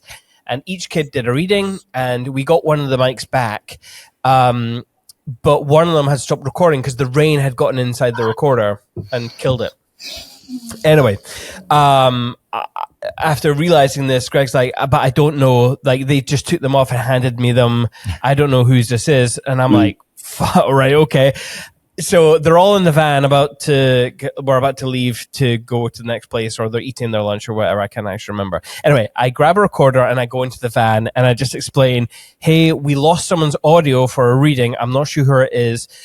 Like, kids, just do the reading, right? So they do the reading. Yeah. Each and every one of them. And so that's great. We shoot the rest of the wedding. Anyway, I'm back at the laptop. I'm editing, and I find out whose audio is. I replace it. Now, obviously, they don't line up. They're not performing with the links. So I'm having to cut up every single line and move it. Now, there are umbrellas because it's raining, and so you've got a very aggressive pitter-patter of the umbrella, and you're cutting things out, but you can hear the cutout. So I'm like, how am I going to do this? I move every single audio source into the Adobe podcast suite, and I crank up the background to 100%, get rid of everything, right? No AI on the voice, but just get rid of the background completely. So it sounds completely like disconnected from what you're seeing, because you're seeing the rain, you're seeing the wind, but you're hearing none of it. And I can only do this because the software is so good at doing the removal. Anyway, that means that every audio track has those little spaces of nothingness. It feels really weird. So I have to artificially add in wind and rain to the bass track of this elopement ceremony film that isn't going to be viewable in public. And it takes me like a good couple of days to make sure that it feels right. And I would do it all again. Absolutely. So I've not actually spoke to Simon about this because I was watching. Is there any flaws? I did the doc edit, but I just left the audio, and I was like, "That's his problem. He can decide how he's going to deal with that." So that's my wheelhouse. I don't enjoy problems, but I have a quite large repertoire of how to fix things now. Well, actually, just recently, we had a wedding where they had a guy on the guitar and someone singing in the ceremony. So not just for the aisle and that, but actually during the ceremony. And so I plugged my stuff in, and then they were having issues live, and so they changed their patching around. And so it only recorded the guy's voice. It didn't record the guitar. And they were friends of theirs, so they wanted to hear their playing, their musicianship on their video, so we couldn't just replace it with a normal track. No, so I basically had to sit down and record the acoustic guitar to match the Oh, it took me so long because the singer was going in and out of timing and all over the place. And so I had to re-record the acoustic and then mix it over the top and put it in so that, and what I was strumming was different to what the guy was strumming. So if there was a shot that you could see his hand, I had to sort of crop in, and so you just couldn't see his hand, to make it work. But oh, hell yes. Always having to deal with these kind of things. But a perk is I find him sexiest when he's playing an instrument. Yeah. So the few days that he's brought his acoustic in or his bass guitar in, it's been a good day in the office. Yeah. Yeah.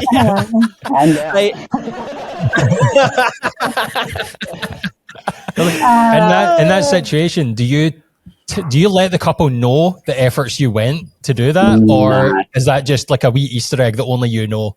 Yeah. Yeah, we don't want our couples to sort of feel bad, like if things didn't work or, you know, so we wouldn't tell them. No. You know, like everything that we've done in Salt, it's all we have the biggest expectation on what we do more than any of our clients. So this is another place where me and Soph very much differ. Soph's always nervous when she delivers. Whereas I'm completely not. I'm like, if I'm happy with it and they're not, they're wrong.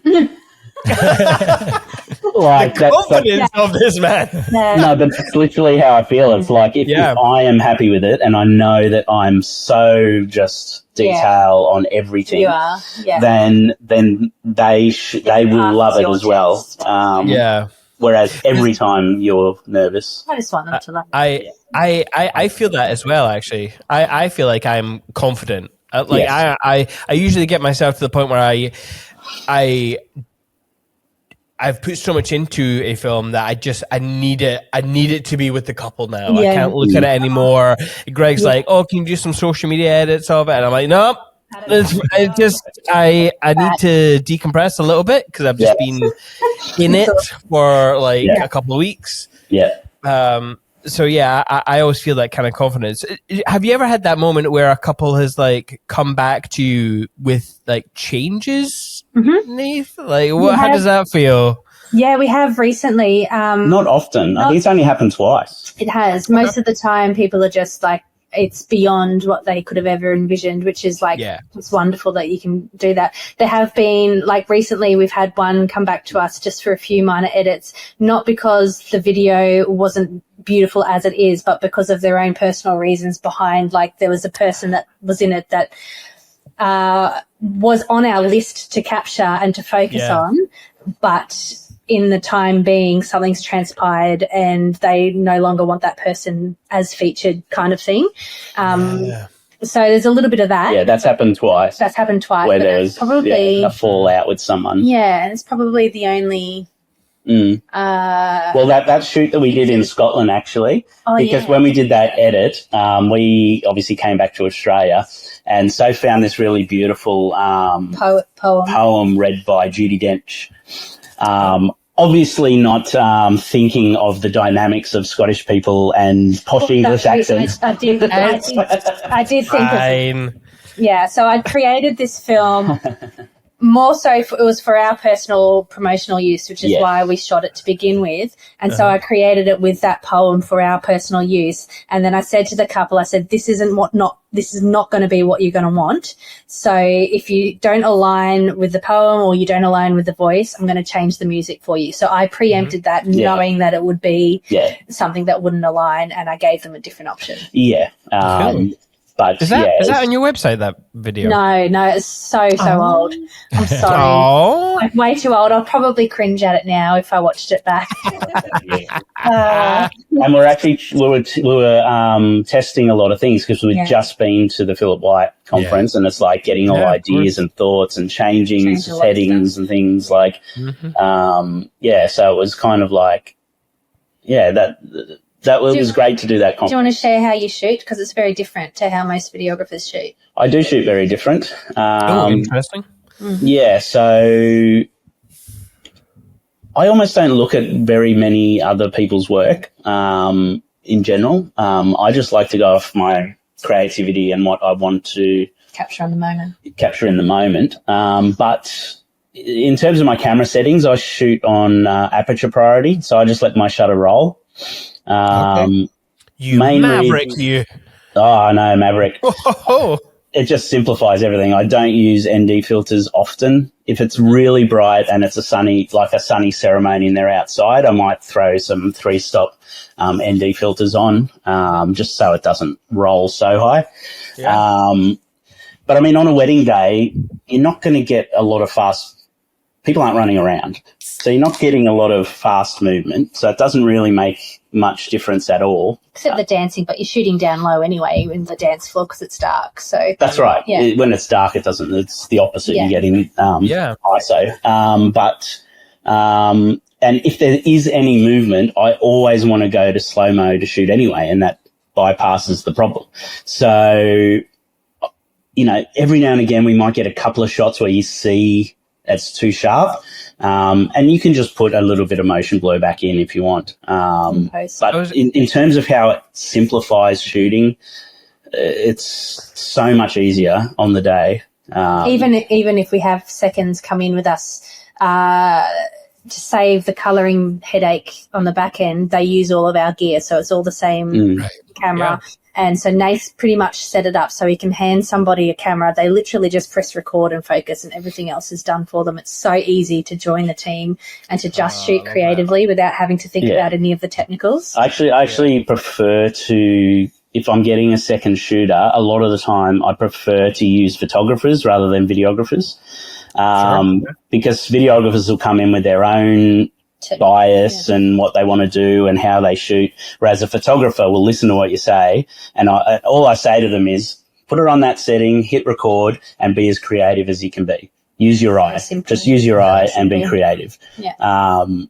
You don't need to know about the technicals. It's all set up in there, so just go and shoot. And photographers are great at that because that's what they do. They walk around and they see moments and they shoot. And it's as simple as that. Once the technicals are taken care of, then that's really the job. Yeah.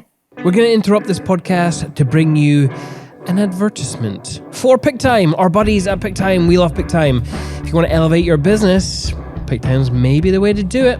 It's an online gallery delivery service. It's a really good looking one, which is initially how we got into the service. It just looks better than all the other kind of platforms that we personally use. Yeah. We've over time got to know the owners, got to know the people behind it. Lovely people, great support system there as well. There's just so many tools at your fingertips with PickTime, but the marketing and the blogs and the slideshow features. Yeah, there's so much more than just a gallery delivery service. You've got all those things that Simon was talking about. You can create your own blog from it. You can create slideshows. One new feature that I really love is the vendor network. It's where you can use AI to curate a gallery for a specific supplier. So you could use AI to gather all the photos of the flowers and send them to the florist, and they would have that gallery specific just for them. It's kind of a mind-blowing feature. Yeah. And we might as well be taking advantage of AI before the uprising and it starts taking advantage of us. So let's just all bear that in mind. Yeah, and not to mention the built-in store, and that way you can just make more money while also having a nice, aesthetically pretty gallery. Yeah. And if you want to sign up today, you can get a free month if you use Perspective at checkout. Yeah. So if you want to test it out for free for a month, go for it. Take your business to the next level with PickTime. That makes me feel really good. So we're actually starting a new brand ourselves. Yeah. Where we're doing photo and video at the same time. Yep. And I last year I had done something that went against what we had told ourselves, right? So I built up my camera rig with big batteries and this and a handle and top handle, monitor, NDs, and at the end of the year, and I feel like I should apologize to Greg because I made him buy all this gear for me.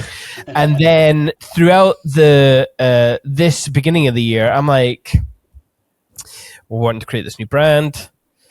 Why have we done this to ourselves? why am I like carrying this huge big fucking thing? Like, okay, it makes easier for me to do like feet like shooting feet. And how often am I doing that? Yeah. And so now with the hybrid thing, it's like, okay, it's going back to basics, like how we originally wanted to do, like keep things minimal, just no kit, so it doesn't like make people scared of you or whatever.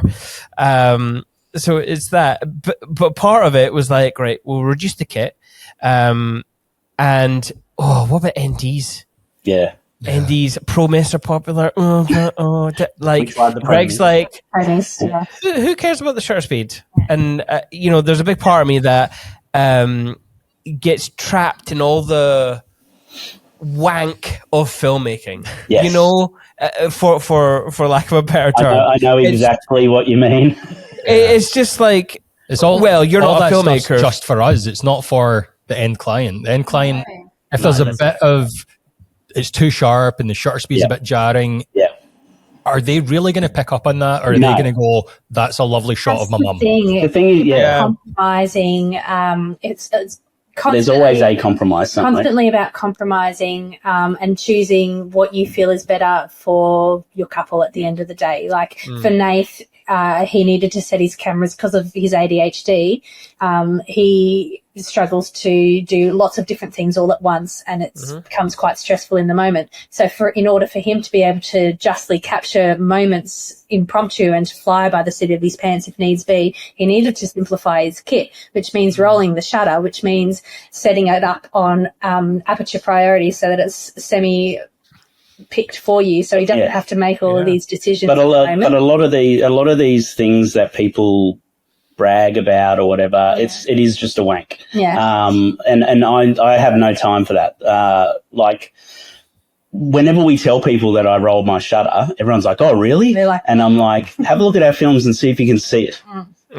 You can't. Like, so why are you killing yourself doing, like, shooting? It comes from old film cameras, this idea that you need to have double the shutter speed to your frame rate, because they had rolling shutters and it works completely different to the cameras that we have. It doesn't mean anything anymore. And there are certain conditions and certain cameras where that will be an issue. And it's just learning in those conditions what you would just quickly change to fix it. Learning the threshold of your own camera to see when you start to see a difference and when you don't, because every camera is a little bit different. But sometimes you might get a bit of flickering light because the shutter's gone up and it's changed, or sometimes, in that situation you just lock it off and do something else. But exactly what you said before, like a lot of times I'll be shooting something going, oh, that's a problem, I'll shoot from a different angle. I'll move to a different angle and shoot from there, and that's fine. And sometimes it's the problems that drives you towards better creative decisions. Because you'll move and you go, oh, I wouldn't have chosen to shoot over here, but that's pretty good. And then, I'll remember that. That's cool. Yeah, definitely. And that's how I feel about the prime lenses as well. Like autofocus and the manual focus. And the manual focus. Like it's not about being perfect. I'm a very sort of conservative kind of mindset, and so I would sort of do the same thing all the time. If I had a zoom, it would always be cropped the same way. It would you naturally would go to the same kind of cropping all the time. Whereas I'm on a fixed lens, and so if I'm too close and they're doing something, immediately I have to go, oh, well, I'll go to the hands because that's framed right. And so I'll be getting shots that I wouldn't naturally get because of the limitations I've put in place with my shooting. And I've always found that to really help me get a lot more creativity to what I do. Absolutely. And we've talked about this plenty of times on the podcast, that limitations actually make you more of a creative person. Yes, absolutely. And because I remember we used to shoot. It's funny because I've moved to the Sony 28 to 70. Is that right? Yeah. But before that, it was all primes. And I used to love just being like, oh shit, I need to move, or I need to just focus on something else, or it was always quite nice. But I do like. But if you have the zoom, you just stay where you are and zoom, and it's it can be an advantage. That's why I have a zoom in the morning, because it's you don't want to miss anything when they're getting ready, and you want to just be able to quickly move in and out.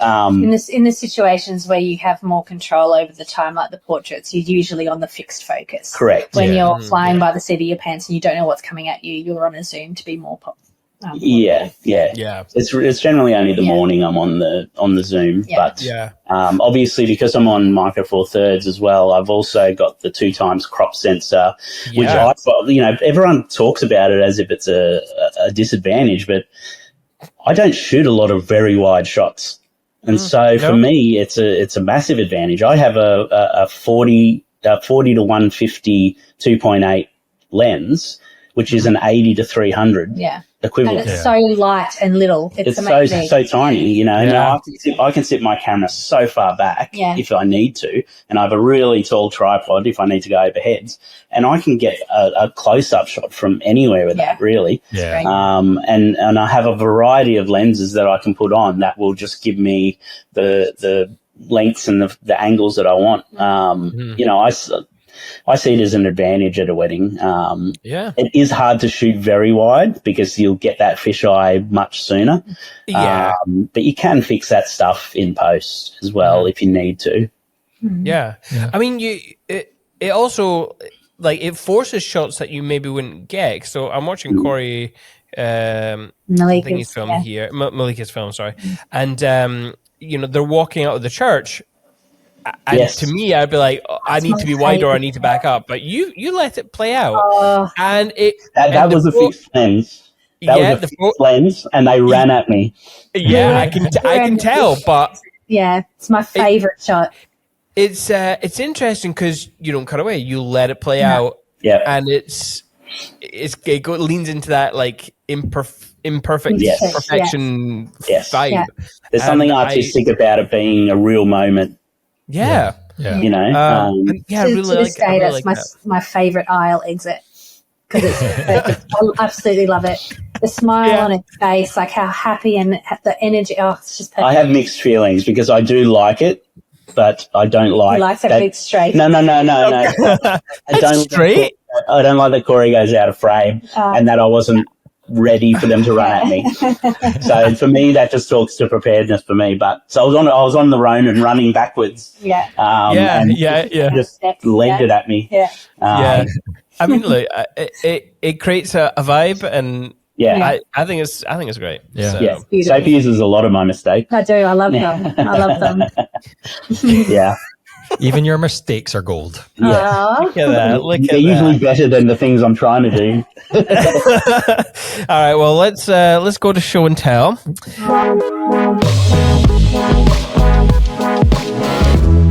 So, yes, obviously this is a section where I've gone through your portfolio and I've picked out images that I really like for a number of different reasons, or that I just want to hear the backstory of. So this, I really like this shot right off the bat. One, a big, just black and white kind of. Love that kind of vibe. It's grainy. There's layers to it, and it's just the fact that.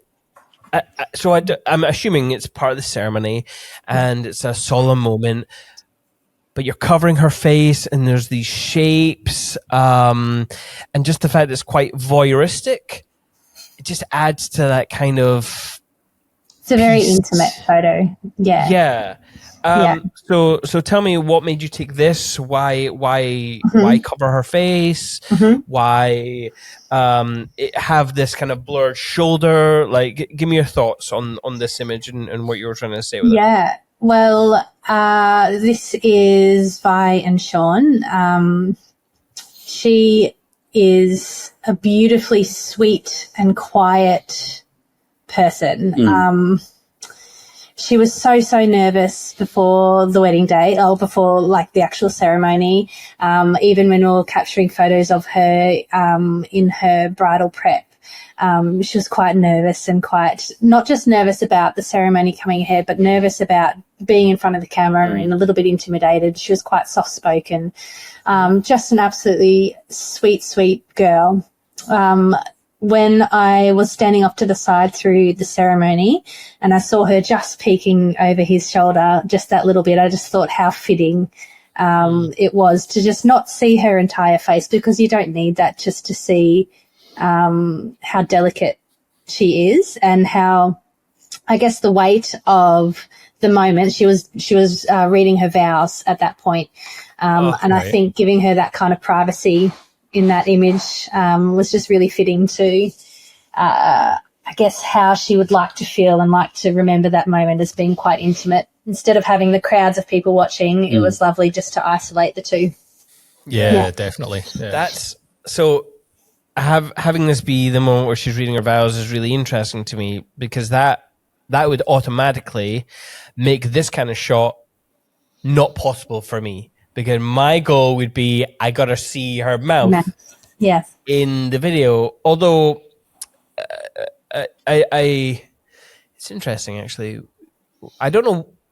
I do know why I'm saying I want to see her mouth and I want to see her face, but at the same time, you could make a film where this is the shot and she's saying her vows. But I don't think it would work as well on video. I also don't think it would work quite as well. It would be a bold move. I think you'd have to take a gamble on it, and I don't think I'd be willing to take that kind of gamble on such an important moment. Well, it's once again, it's understanding the difference of what the photo and video is doing. Like that photo is just a moment. It's the reason it's so powerful is because it is an instant. It's just that moment, and it'll stay at that moment forever. Whereas a video, she'd move behind his head and around and be distracting from the point.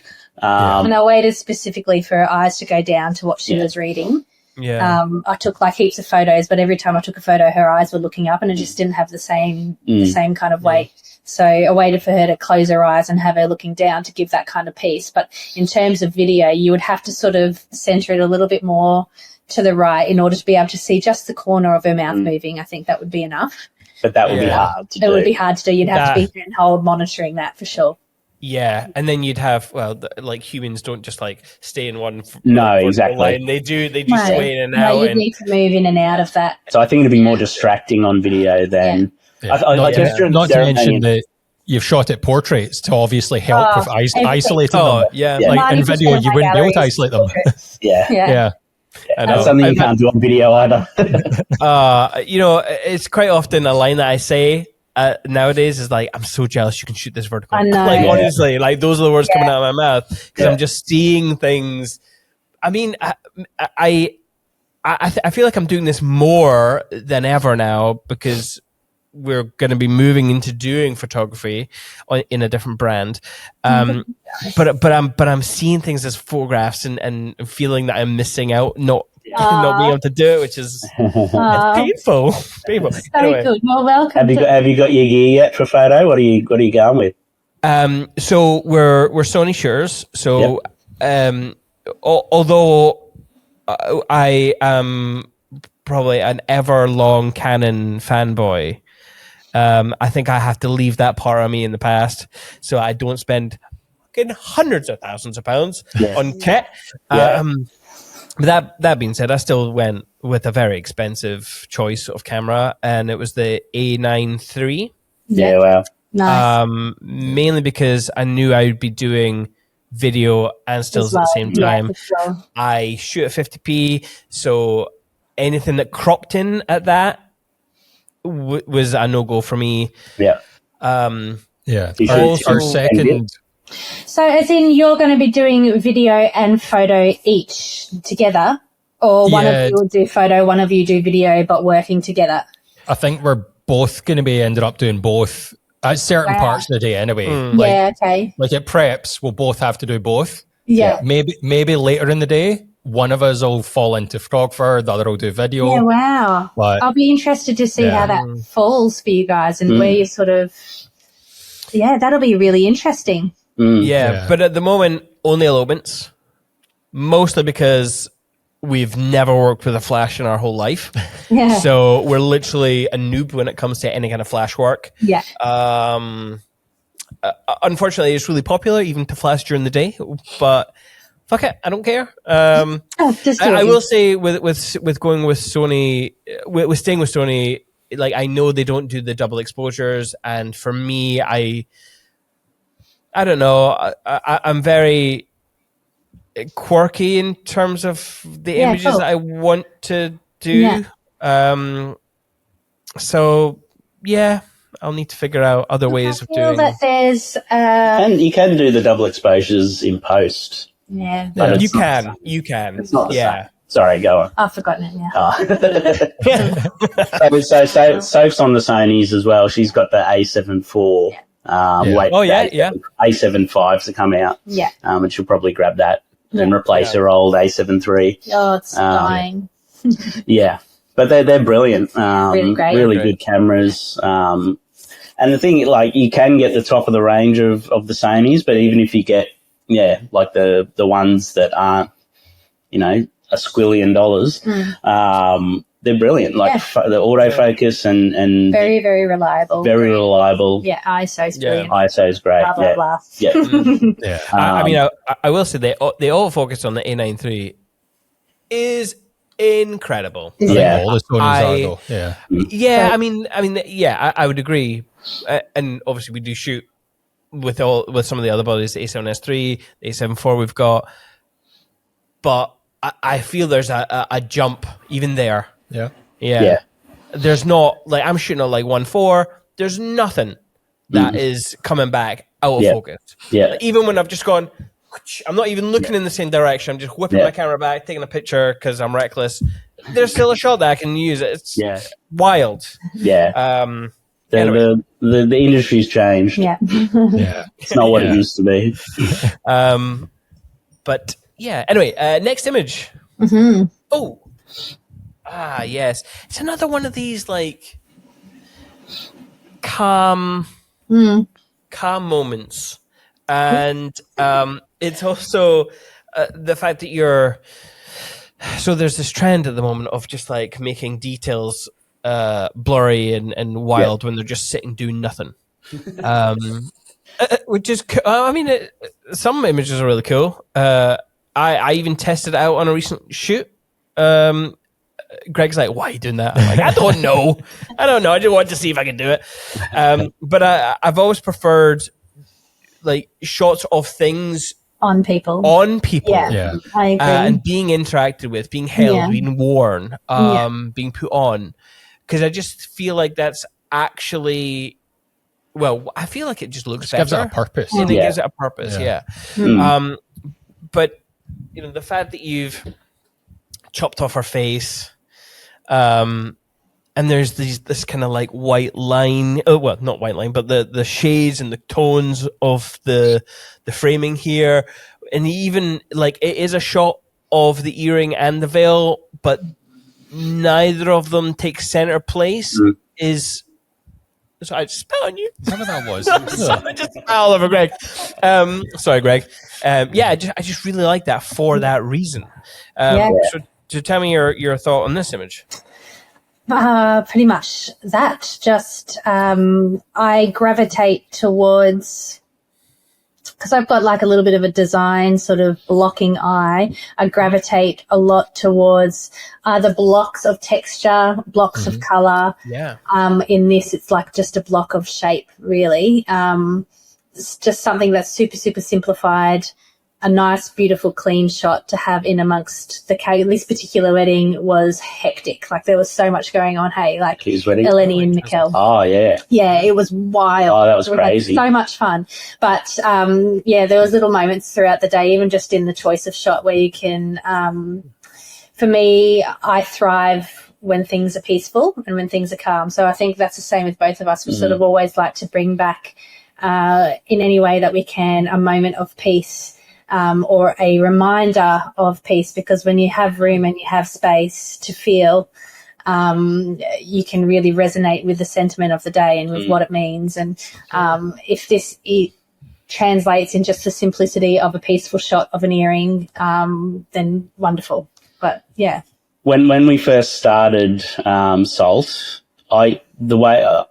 Sophie will talk about this all the time, because I come from a production background. Everything's framed a certain way. There's none of these creative shots or anything. Everyone's, framed properly. And so I always had to remind myself, the thing that would go through my head every wedding is I used to say, shoot wrong, shoot wrong, shoot wrong, shoot wrong. And now it's just a habit where I'll get the properly framed shot and then I'll think, what can I shoot wrong? Yeah. Okay, I'll just shoot the edge of her dress, or I'll just shoot what their hands are doing, or I'll shoot something that's not what you would expect to shoot. Yeah. And so all day I'm trying to think that is. Sometimes I find myself I'm getting like their faces all the time, and I'm like, there's more to the shoot wrong, shoot wrong. Yeah. And so I go in a bit closer and I'll shoot some close up details, or I'll go to slow mo if there's movement, or. Mm-hmm. I'm always just trying to shoot differently to what my brain tells me to shoot in the moment. So, and I'm always just looking, we're always just sort of looking around. It's like if it looks good to your eye, like someone laughing or whatever, then it's like that, you know. I think in any particular scene, video is a bit different, but with photo, it's a whole heap of still images that come together to make a story. I think in any particular scene, I try to get a wide to capture the atmosphere. I try to capture the movement and the energy in a different shot. I try to capture a detail like this in this shot, and then a person or a story, and all of that sort of comes together to make a lovely little journey to reminisce down. So this, But the great thing that you can do is, you know, a lot of photogs and videographers, they'll go into a wedding with a shot list of what they're wanting to get. We never do that. We have things that we sort of tend to get people to do and things like that. Yeah. But like what Soph just said, it's like she wants to get a wide shot, then she wants to get movement. That's not dictating what's in the shot. No. That's just an agenda to get a feeling and a mood. And so, you know, to get a detail shot, it could be anything. It could be that, or it could be something where, you know, their face is in it, or, you know, and so it's more just being aware in the moment. Mm-hmm. These are the shots I want to get, and trying to, you know, maybe going to a different place that you normally would go, you know, a different angle, something. And sometimes you can find pure gold just because you're open to just flying off the seat of your pants. Yeah, most of the time Nate's standing right where I want to stand, so I have to shoot different. She's always closer than me. There it is. The amount of times I've airbrushed you out of people's wedding photos. Well, I can't airbrush her out of the video. Neat little lens coming in the side of the shot. Yeah, I did replace us the other day, didn't I? Oh my God! Yeah. Well, it's nice to see that you. Oh, that's on our end. Sorry, that's the fire alarm on our end. It's a Wednesday. They test out the alarm at the same time. I forgot. I was watching one of your podcasts today, and the same thing happened. So it doesn't always happen, I swear. I mean, we do find ourselves recording at this time. Often. I know. That's the thing about having like families and stuff. You got to kind of balance when you can do podcasts. Yeah. Yes. And this is one of the times. So if you're driving, you hear an alarm, don't pull over. There's nothing wrong. It's okay. Some more details. Yeah, some more details, because I'm intrigued. More so. Same with it, yeah. Well, I want to talk about like trends with this image. Like I already alluded to, there's this trend of making shit move and it's not moving, and I find it. Sometimes I find it cool, and other times I find it pointless. Yes, and it kind of like on a purely visual level, I quite like seeing the movement because it's like I've seen detail. I've seen these things a million times. So just whenever someone can put a unique spin on something, I'm always intrigued. But then I have to think, what's the purpose of it? Mm-hmm. And if it's just that, then if it just looks cool. But yes, do we need to do more? I don't know. But obviously, I've picked a detail image to show that. But what's your approach to trends and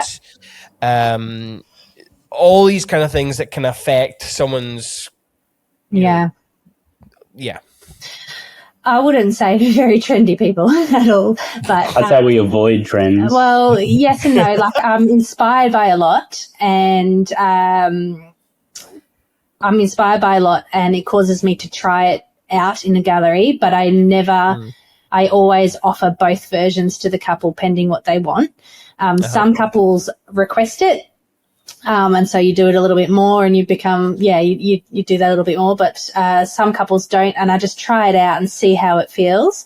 Again, this was Eleni and Mikkel's. I can't see, is that one of the motion ones or it's blurry or is it still? No, it's still crisp. Still, yeah. Very I know crisp. for theirs I did do a little bit of motion stuff throughout the wedding, but I think it really just reflected the energy of the day. In a photograph, you can't really capture what video captures, so you can't really see too much or feel too much the movement in a particular room. This was a really hectic day, and I did use a little bit of motion stuff throughout the day to be able to reflect that a little bit more. I do tend to love a slow shutter of putting shoes on. I don't know why, of a bride putting shoes on. I don't know why. I tend to do that at every wedding. Interesting. Okay. Yeah, I don't understand why. Maybe it's something to do with you're putting your shoes on and you're getting ready to run, you're getting ready to make your way down the aisle. I don't know what it is. I just love that shot. And it's always, I don't know, it just always feels elegant to me. So I do tend to gravitate towards that, but that's probably just more of a personal choice. Most of the time I forget to slow my shutter down entirely and I just capture everything the way I normally capture it. So I wouldn't say we follow a trend. I think, unless it is deliberate, I suppose. I think one thing that actually it was at that Philip White conference that he said that has stuck with me the whole time and is sort of central to my philosophy and how I shoot, but it's the same for photo and video, is the movement of the shot should reflect the energy in the shot. That's right. So if it's the reason that it's weird to have blurry details is because they're not moving. Yeah. It's like trying to add it's that same thing that we were saying earlier about the fantasy of a wedding, and it's trying to add something that's not there. It's like when people do this big panning shot of the cake that's just sitting there. It's like, why are you shooting a cake with a big panning shot? It's like, it's not moving. Shoot it not moving. And if during the dancing, you can have a lot more movement because there's a lot of movement going on in camera.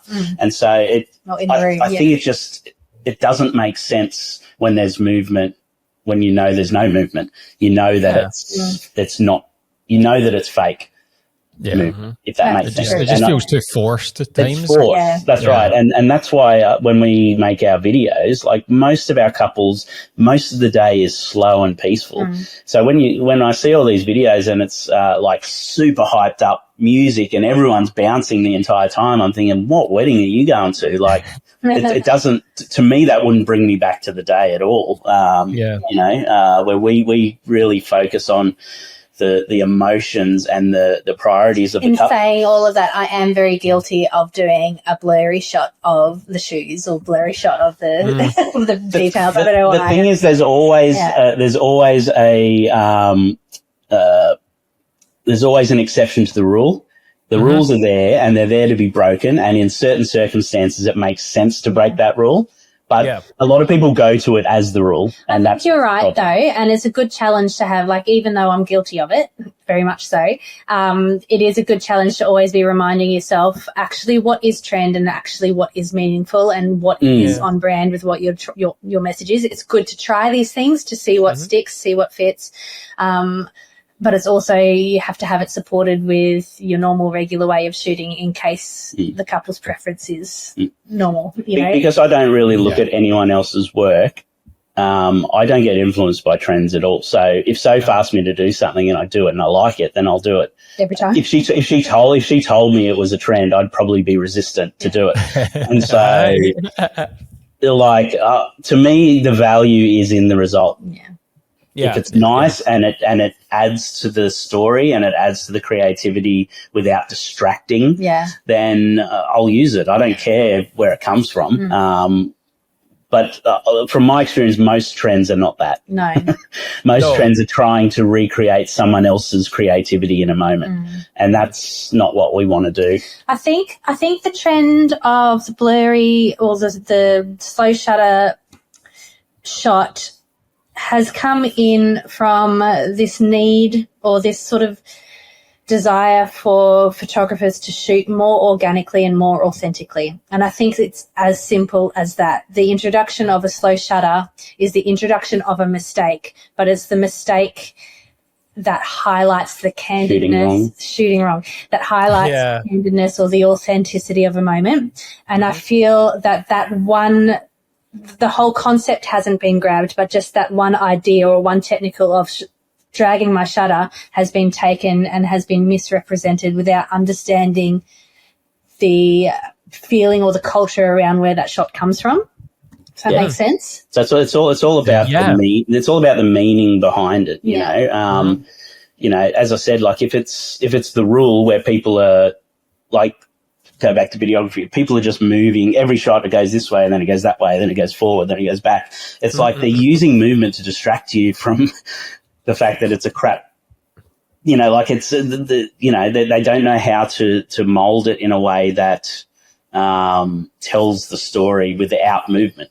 And it's distracting. It's just so distracting. Whereas movement can be really beautiful if it's used in the right way. It doesn't mean you don't move at all. It just means you're choosing your shots. The priority of your shots is the creativity of it. It's not, you know, and in some shots movement is good. In some shots, no movement is good. In some shots, the shutter blur is a beautiful thing and it adds to the shot. And then in other ways, in other shots, it'll take away from the moment. And so it's just about deciphering where it has the most meaning and where it communicates the best message that you're trying to communicate. And also what you enjoy shooting. If you love shooting that way, go for it.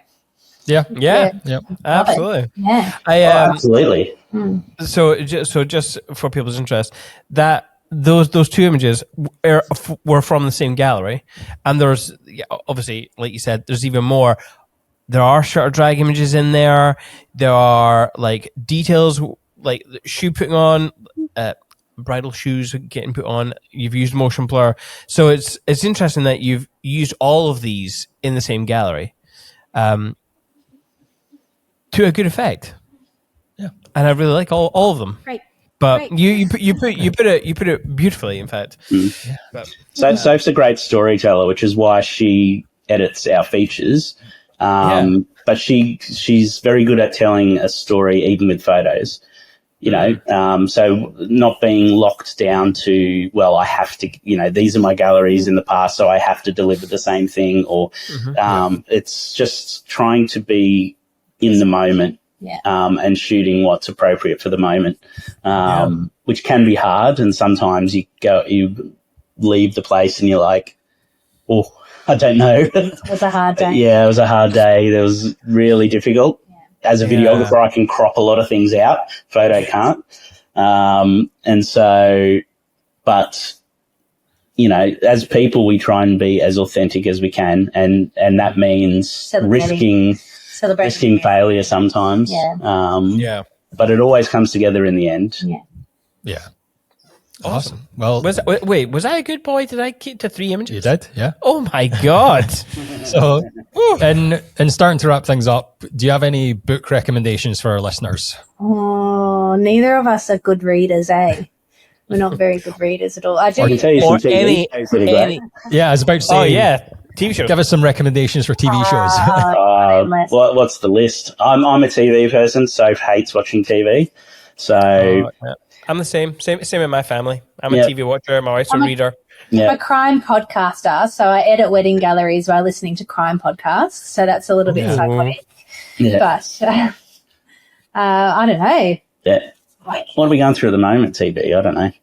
What did we just start? Something. Severance was great. Severance. Yeah. That's got a really great colour theory in it. Oh, beautiful. Oh, my gosh. Colour theory. I like looking at all that. Yeah. They've thought through everything in that. That's pretty cool. Yeah. Books, though. Oh, my gosh. We're not smart enough to read books. I don't. I never read books. I because of my ADHD, I just get I can't, 3 lines in and I just can't focus. I much prefer reading like technical articles or like non-fiction. I'll read up about cameras, and like I'm a bit of a tech geek, and so I'm always reading about different products that are coming out, cameras, and just tech stuff. Yeah. That sort of takes most of my time.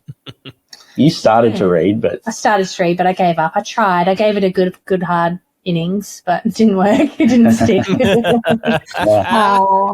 But I do like podcasts. I do like audiobooks. But the stuff I like is not really interesting to most people. So it's mainly like the Esther Perel psychology sessions with people, and I like to hear all the details about all the goss that people are going through. I find I get the most out of just chatting with people like this, exchanging ideas and having to articulate what you actually think about it, because sometimes you just do things naturally, and until you articulate why you do it or you think about it, then you don't sort of know why you're doing it. It's just automatic. And when you start to think about it, you see how it sort of comes back down to your motives and your values. So, I usually find I get the most out of this rather than reading. Yeah, I get you. In fact, sometimes I think, like, if people have been listening to this podcast long enough, they'll see that I flip-flop on things quite often. Like, I'll change my mind, I'll have thoughts and feelings that are different and lean into one way one time and then go the other way the other. I don't know where I'm at half the time, but I enjoy the ride. Yeah. Oh, look, you've got to try things. Yeah, absolutely. Anyway, that probably brings us to the end of the podcast, because I'm seeing we're past the 2-hour mark. So that's wonderful. Thank you for giving us your time, guys. No, you're welcome. For having us. It's been a pleasure. Been lovely to meet you guys. Yeah, well, podcast virgins we are. So this is good. Oh, wonderful. Well, where can people find your work online, or where can people interact with you online? Probably the main place, like everyone, is Instagram, so saltmedia.au. And then on there's links to a website and whatnot from there. But yeah. To be clear, we are willing to shoot overseas. We just don't do it often. Totally. We are in Canada in July. Our son turned 18 this year, so after that point we're off. Yeah. Very cool. But yeah, cool. You also have a print gallery. So we started that during COVID. Yeah. Right. Okay. That's my passion. Like, if I wasn't doing Sophie paints as well. If I was a little hermit on my paintings. own. Yeah. If I was a little hermit on my own, I would just have my film camera and I'd be off hiking somewhere, capturing beautiful textures and painting. And then painting. But yeah, because the world involves people, I have to socialize somehow. So weddings it is. Yeah. I really appreciate the fact that you have a print store. Quite often I am looking for art for my house or the office. We have other things up here. So yes, more photographers should have a print gallery, in my personal opinion. I agree. Well, it's been really lovely chatting to you guys. Yeah. Yes, thank you. You guys need to go have breakfast and we need to get to bed. Yes, indeed. Well, people can find us at perspectivebycinemate.com or Instagram at perspectivebycinemate. Thank you to With Jack and Pick Time for sponsoring another episode of this podcast. If you have enjoyed this conversation, please do hit subscribe or follow on our YouTube at Perspective by Cinemate or wherever you get your podcasts. We hope to see you in the next episode. However, in the meantime, enjoy your life.